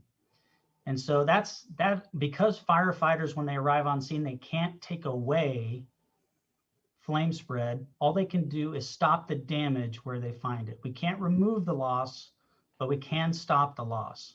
And so what you're seeing in the graph on the right is that those same segments, the outcomes upon confinement is that when we arrived on scene and the fire was confined to the object of origin, we held it there 100% of the time. When the fire was confined to the room of origin, there's more fire growth. There are more tasks that need to get done to extinguish that fire. We still held it 100% of the time to the room of origin. The next level, when the fire had extended beyond the room of origin into the floor of origin, the majority of the time we held it, there was only one instance on the building fire where we didn't hold it there, and it did spread to the building. And likewise on building of origin. But as you can imagine, there's much more critical tasks that need to be done to mitigate that emergency and the arrival of resources to do that. But what this articulates is that you're getting a high quality product from your firefighters when they arrive on scene here in Lawrence, Kansas. When they're put in a position to stop loss, they're doing that very effectively. And so when we talk about response times, it's important to show the outcomes along with that response time quality. Okay, capabilities and capacities. So from our purpose slide, you'll see that this was one of our objectives for tonight. I'm going to bring your attention to the map on the left, and I first want to give credit to some great technical staff that we have with City IT, GIS, Planning and Development Services. There's so many great team members that we have that we really lean on to help us do research and evaluate our capabilities. So with that being said, this is a GIS work that we've worked with City IT, and you'll see this is a map of the city of Lawrence. You'll see the 5 dots there, 1, 2, 3, 4, and 5, and those correlate to our 5 fire medical stations within the city of Lawrence. There's a green, what we would call a polygon or a shadow around the map there. What that represents is our travel time capabilities from each one of the fire stations, showing 4 minutes travel time. And that's based on an Esri GIS program. That's not something that's just drawn out and we think we can get there in 4 minutes. It's based on science and the program to evaluate our capabilities. And so that map is showing from each one of the stations 4 minutes travel time, which is that quality practice standard. Remember that that analysis is when all those units are in their stations. It's a perfectly sunny day. There's no ice, no snow on the roads, no traffic, and there's no other calls going on. We average between 35 and 45 calls a day, and many of those calls take more than one resource to mitigate. And so you can imagine that green blanket or that green shadow that's on the map there, we call that the standards of cover. And that blanket is always evolving based on conditions that are changing throughout the day. Minute to minute, there could be a call, tying up resources. They could be prevention activity going on, inspections, training activity, that this blanket is constantly changing. But based on capabilities from each one of the stations, you can see what the green shading is there. We've identified 3 geographical gaps in coverage based on our 4 minutes travel time. And so with that, we know that the more calls that occur in those areas, we don't even have the capability to provide that quality response performance within that area. This is leading up to looking to the map on the right. So we've taken the standards of cover blanket off, and you're seeing those same geographical gap areas with projected development based on the city's planning in 2030 and 2040. Did see some similar information like this earlier this evening, so it's interesting to see that. But we are experiencing some response time challenges now. and those may be compounded in the future. But this is all setting up. We've recently completed a station optimization study that we're going to be bringing to the City Commission that does a much more detailed analysis of what is the impacts within some of these geographical gap areas and what recommendations would we have to address these challenges in the future. All right, in conclusion, just kind of touched on the station optimization study. You'll see the cover there on the slide. That'll be coming here in the next several weeks. We're very excited about a new technology, a mobile application called PulsePoint. McKinsey is actually the project manager for that, and that's going to be something that's going to help our not only our residents in the city of Lawrence, but all of Douglas County, our first responders, and any citizens who are interested in downloading that and promoting citizenship and a connection to bystander CPR. So there'll be much more to come on that. We're preparing to start on our new department, community-driven strategic plan. That may be confusing because the city just did a strategic plan. It's like, oh, is this another one? Well, this is a much more focused strategic plan think about at the business level of the fire medical department. And so we'll be looking to engage the community here very soon in August, and then taking that data internally into our internal stakeholders to try to identify the roadmap for fire medical as we look into the future. We're also going to be starting our new community risk assessment standards of cover. Our last one was completed in 2017, but we're needing to refresh that in order to set us up for our next formal on-site accreditation review, which is going to begin in the fall of 2022. So we have quite a bit of work in front of us on things that we need to be getting after. So, but just wanted to give you an update tonight. Again, this is just scratching the surface of all of the information that's in that annual compliance report and the accreditation report. But with that, I'll open it up for any questions that you may have, and thank you for your time. Mayor Finkeldei, thank you so much for that presentation and the information. And before I open it up to questions, I would just want to congratulate you again on your accreditation and being in that top 104 in the nation. And I know that sometimes when you get it over and over, it seems like, well, of course they did. But we know the type of work that really means that to stay where you're at is important. So thank you for all your work, and thank you, Chief and District Chief Fagan, for all your leadership. It's very, very important to us, and we appreciate all your hard work. Questions from commissioners?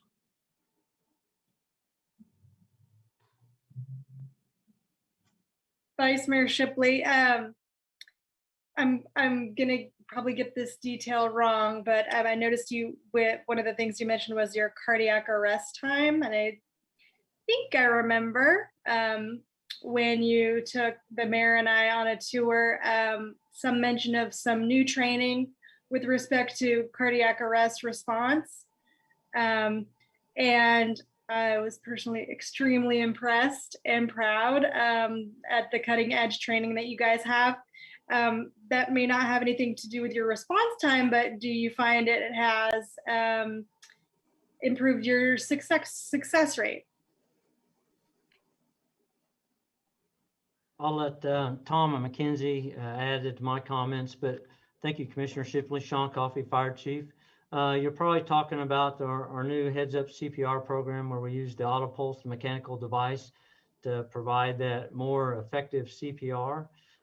We are working through that program. One of the things that, speaking of the strategic plan, that's one of our KPIs within the strategic plan, the delivery of a pulse-style patient to the hospital.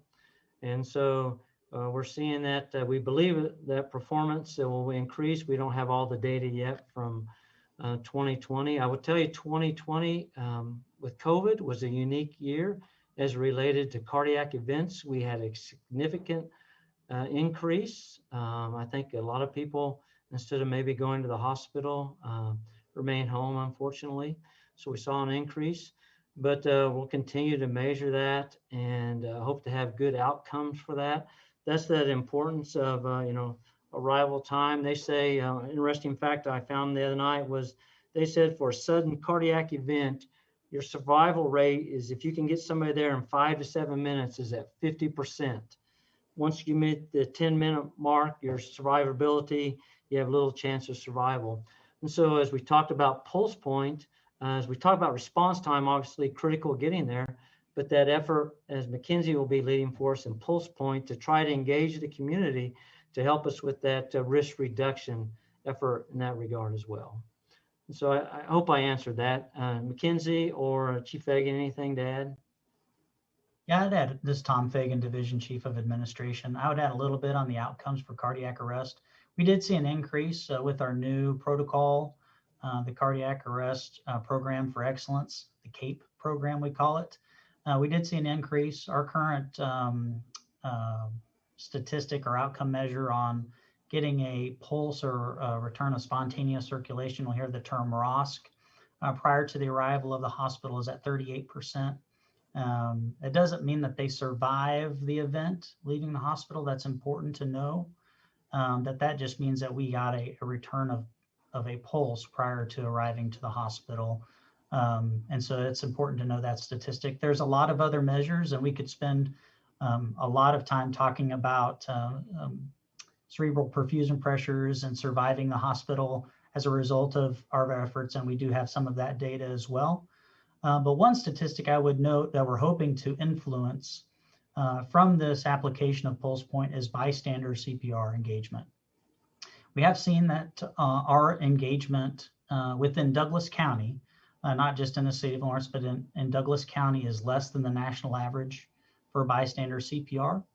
And so that being said, bystander CPR will greatly increase the chances of survival even prior to our arrival by doing CPR. And so we're looking to, we're really looking forward to see the impact of that, and a significant marketing campaign with the rollout of this mobile application to really empower people and encourage them to engage. Statistically speaking, you're most likely to perform CPR on someone that's a family member or a loved one. And so being educated, informed, empowered to be able to make a difference even prior to the arrival of the fire medical department just increases the chances of survival even more. So we're really excited to see the impact of that as we move into the future. This is Commissioner Ananda. I know that you mentioned the number of cardiac arrests increased last year with folks staying at home and perhaps not accessing medical services. Did you see other changes last year, increases in fire calls or any other significant differences? It was very interesting. Initially, when just like everything in our lives, when COVID first started, we saw a significant decrease in the number of calls. And then as the year progressed and we got into the winter and then the spring, we've seen our call volume return to normal. But for quite a while there, it was considerably reduced. And I think a lot, like I say, people were concerned about getting out.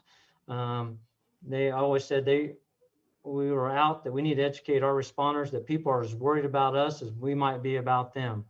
And so making sure we had all of our things in place and educate folks to get them go. But that was kind of how it went. It went down considerably and then rise, and now it's returned back to what I call normal.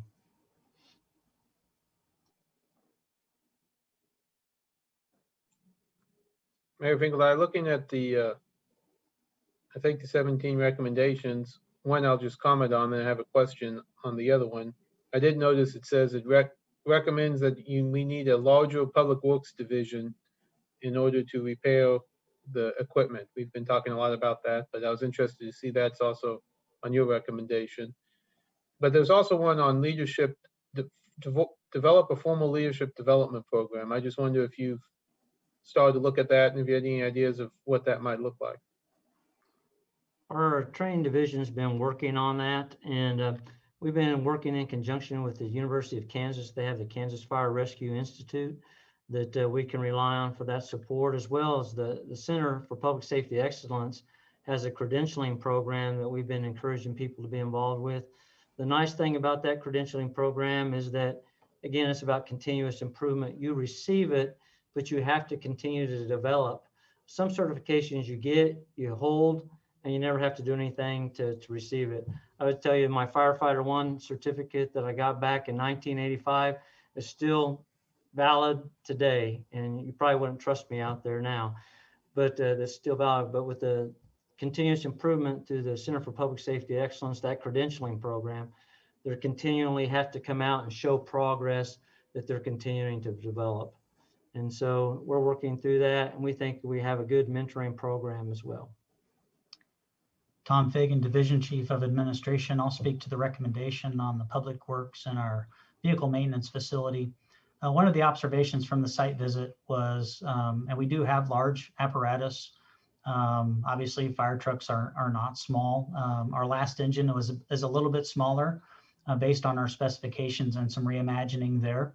But the facility there, as we look into the future and what they identified as peer assessors on site, that facility may be able to provide faster turnaround times for maintenance improvements or repairs if it was replaced with a different style of facility, maybe with some other types of enhancements. And so it kind of goes to what I was speaking to earlier on this model of continuous improvement, that it transcends just what happens within the walls of fire stations and fire medical administration. It extends into human resources functions. It extends into MSO, which provides maintenance in our facilities, maintenance in our vehicles. And so those were just some identified areas for improvement based on that evaluation of performance indicators within each one of those criteria. And so we have had conversations with Robert Aaron with MSO. And then we also talk routinely with Jason Stowe with MSO facilities as well on things tied to our department's needs. But yes, we have been in communication with them. You'll see an exhibit in the ACR of some of the efforts they're working towards for the Public Works campus and the maintenance garage piece that's connected to that. I recently had a conversation with Robert Aaron about that, and that is just one piece of that bigger proposed plan. Yeah, I'm glad you brought that up, Mayor. Sean Coffey, Fire Chief. I think that the accreditation process does involve a lot of work within our organization, and it involves all aspects of our organization. But as you mentioned, without the support of all the other city departments, we wouldn't be able to be successful in this. And it even touches the city manager's office, all the way to Douglas County Emergency Communication, and even payroll and HR. And so it looks like it touches every aspect of it. And so without the support of everybody in the city, we wouldn't be able to do it. So we're very thankful for that support.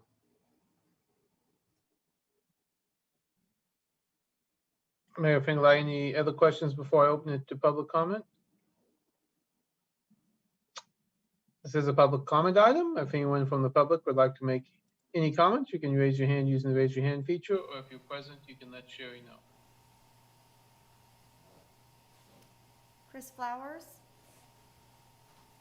Hi, this is Chris Flowers, and I just have a quick thought. Maybe it was brought up. I missed some of this one, but you were talking about cardiac arrest response times, and I'm just wondering how much time, like how many seconds do those speed bumps on Mass Street south of 23rd when you're going into Haskell, like how many seconds of a delay do those speed bumps cost fire and medical getting to Road Cloud or Blaylock Hall?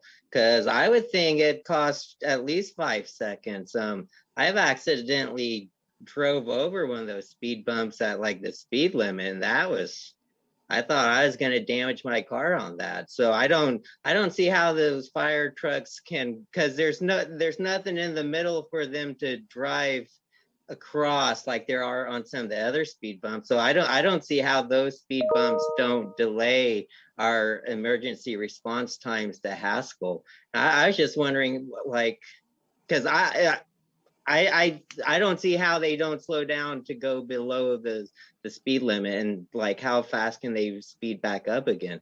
So I'm just wondering if we know how many seconds of response time we're sacrificing to have those speed bumps up there on Mass South of 23rd. Thank you.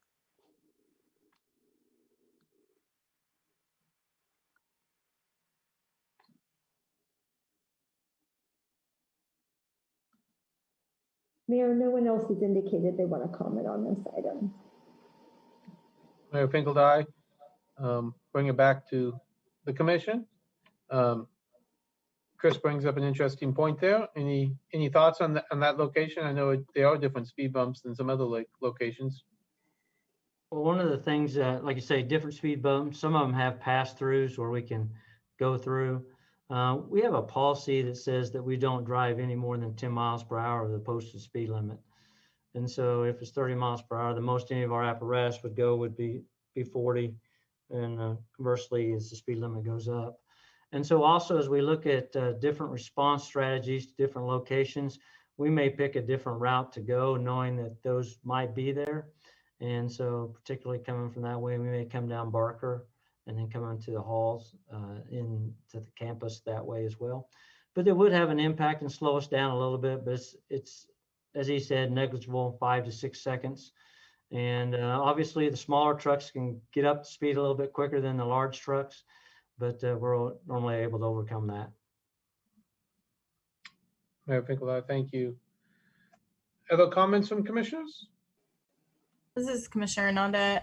Having spent most of my life as an F1 half with my dad as the fire chief of our community for more than 30 years, I think that he is very impressed every time I talk about the fire department here. And I know that it's really admirable, the accreditation that you have and the work that you do to maintain that on a regular basis. And you know, I think that speaking to the mayor's comments around leadership development, a large part of the reason that I'm in public service is because of the example that he set for me and my community and the commitment to the community. And I know the commitment that you all to have to your community in making sure that you can safely respond to our residents when an emergency occurs. So I really appreciate that. And I want to acknowledge all of the work that it takes to maintain that. So thank you.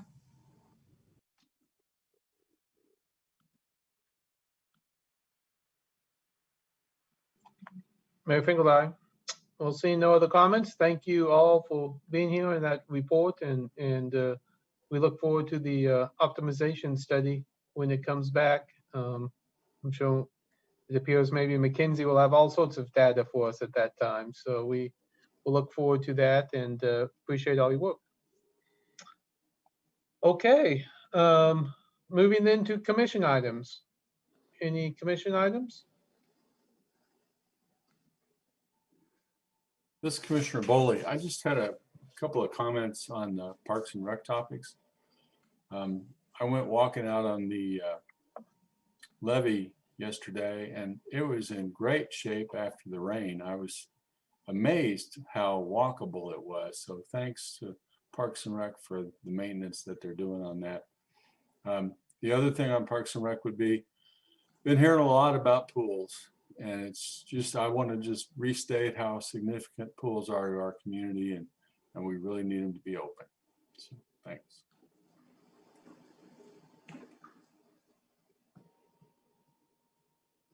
Mayor Finkeldei, any other commission items? That takes us to the city manager's report. Craig?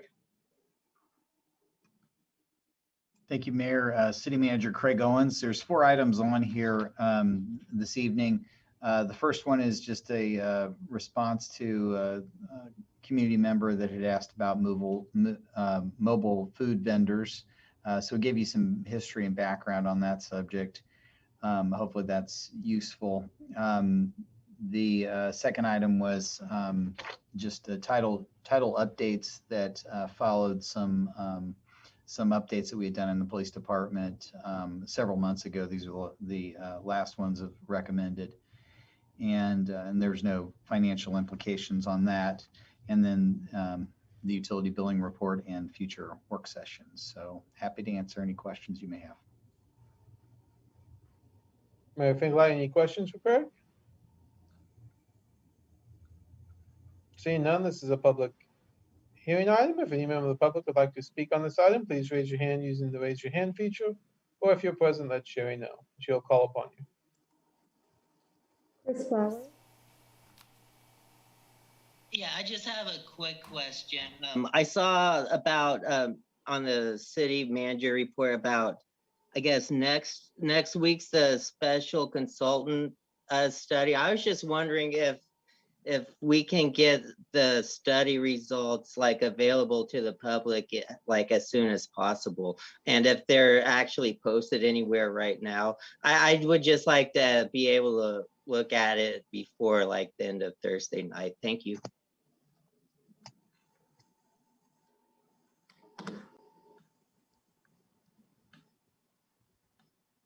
There's no other comment on this item. Mayor Finkeldei, thank you. Sherri, it probably is based on Chris's comments. I would note that we do have a special meeting next week for those watching. It starts at 6 o'clock. And I believe the only thing on the topic on the agenda will be the police consultant report. Craig, do you have an estimate of when it might be ready to be presented? I assume by Thursday at least, but I don't know if anytime prior. City Manager Craig Owens, well, anytime prior is tomorrow. So we That's true. will try and get that out as soon as we can. Our normal schedule is to get stuff out on Thursday afternoon, and I think we'd be interested in making that time frame for the general public and for the commission to get it. I think we're in the neighborhood of 130 pages, but like a lot of these, there's summaries, and then there's a lot of addendum and attachments. So we're working to get those finalized, and we'll get out to you and to the public.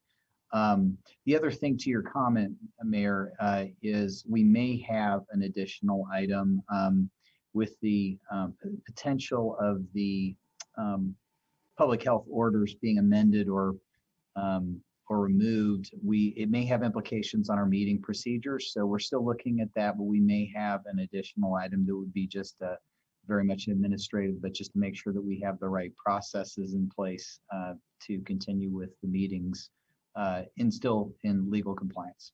So I wanted to give you maybe a heads up on that. We'll know by tomorrow how we deal with that. Mayor Finkeldei, thank you for that. Any other comments on the city manager's report? If not, we'll look at the calendar before we move to the executive sessions. Any comments on the calendar?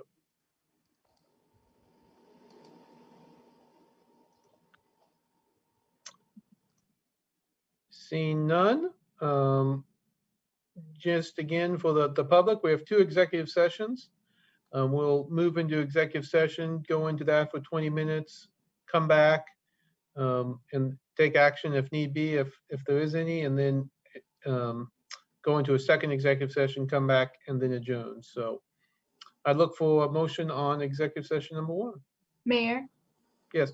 this is Commissioner Ananda, if I could, before we go into our first executive session, if we could have 5 minutes from when we adjourn into that to when it begins. I don't know if we need to publicly state that, but I need to relocate because of the hour. And I apologize for that. No, that's fine. I think maybe procedurally it'd be best maybe you take the 5 minutes now and then do the motion just so we're in compliance. Is that okay? Whatever is best. I think so, just so we get the timing right. So let's go ahead and take a 5-minute break. We'll come back and then have the motion.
Back.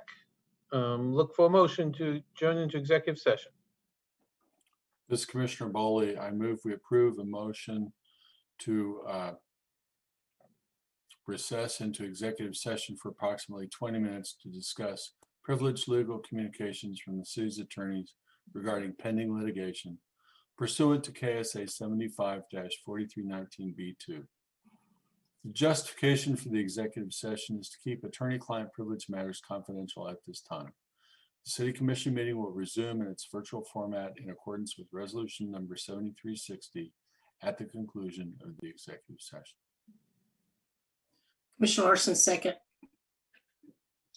Mayor Finkeldei, we have a motion by Commissioner Boley, a second by Commissioner Larsen. Commissioner Boley, Aye. Commissioner Larsen, Vice Mayor Shipley, Aye. Commissioner Ananda. Mayor Finkeldei, aye. Passes 5-0. We will return at 9:58.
I don't see him here. I can send him the Yeah. link.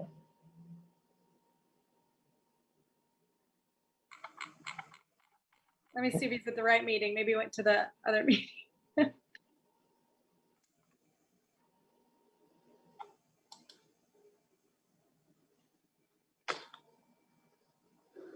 There it goes. Ah, here we go.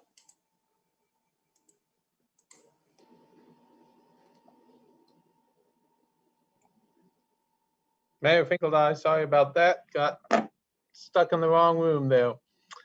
We are back and have nothing to report. Everyone else beat me back, but here I am. So now we'll look for a motion for the second executive session. This is Commissioner Boley. I move we recess into executive session for approximately 15 minutes to discuss employer-employee negotiations pursuant to the employer-employee negotiations exception as set forth in KSA 75-4319B3. The justification for the executive session is to keep employer-employee negotiation matters confidential at this time. The City Commission meeting will resume in its virtual format in accordance with Resolution number 7360 at the conclusion of the executive session. Commissioner Nanda, second. Mayor Finkeldei, a motion by Commissioner Boley, a second by Commissioner Nanda. Commissioner Boley, Aye. Commissioner Nanda, Aye. Vice Mayor Shipley, Aye. Commissioner Larsen, Aye. Mayor Finkeldei, aye. We'll return at 10:15.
Mayor Finkeldei, we are back and we have nothing to report.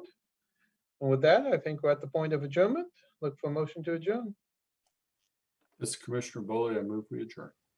Commissioner Nanda, second. Mayor Finkeldei, a motion by Commissioner Boley, a second by Commissioner Nanda. Commissioner Boley, Aye. Commissioner Nanda, Aye. Vice Mayor Shipley, Aye. Commissioner Larsen. Aye. Mayor Finkeldei, aye. Passes 5-0. See you next week at 6 o'clock.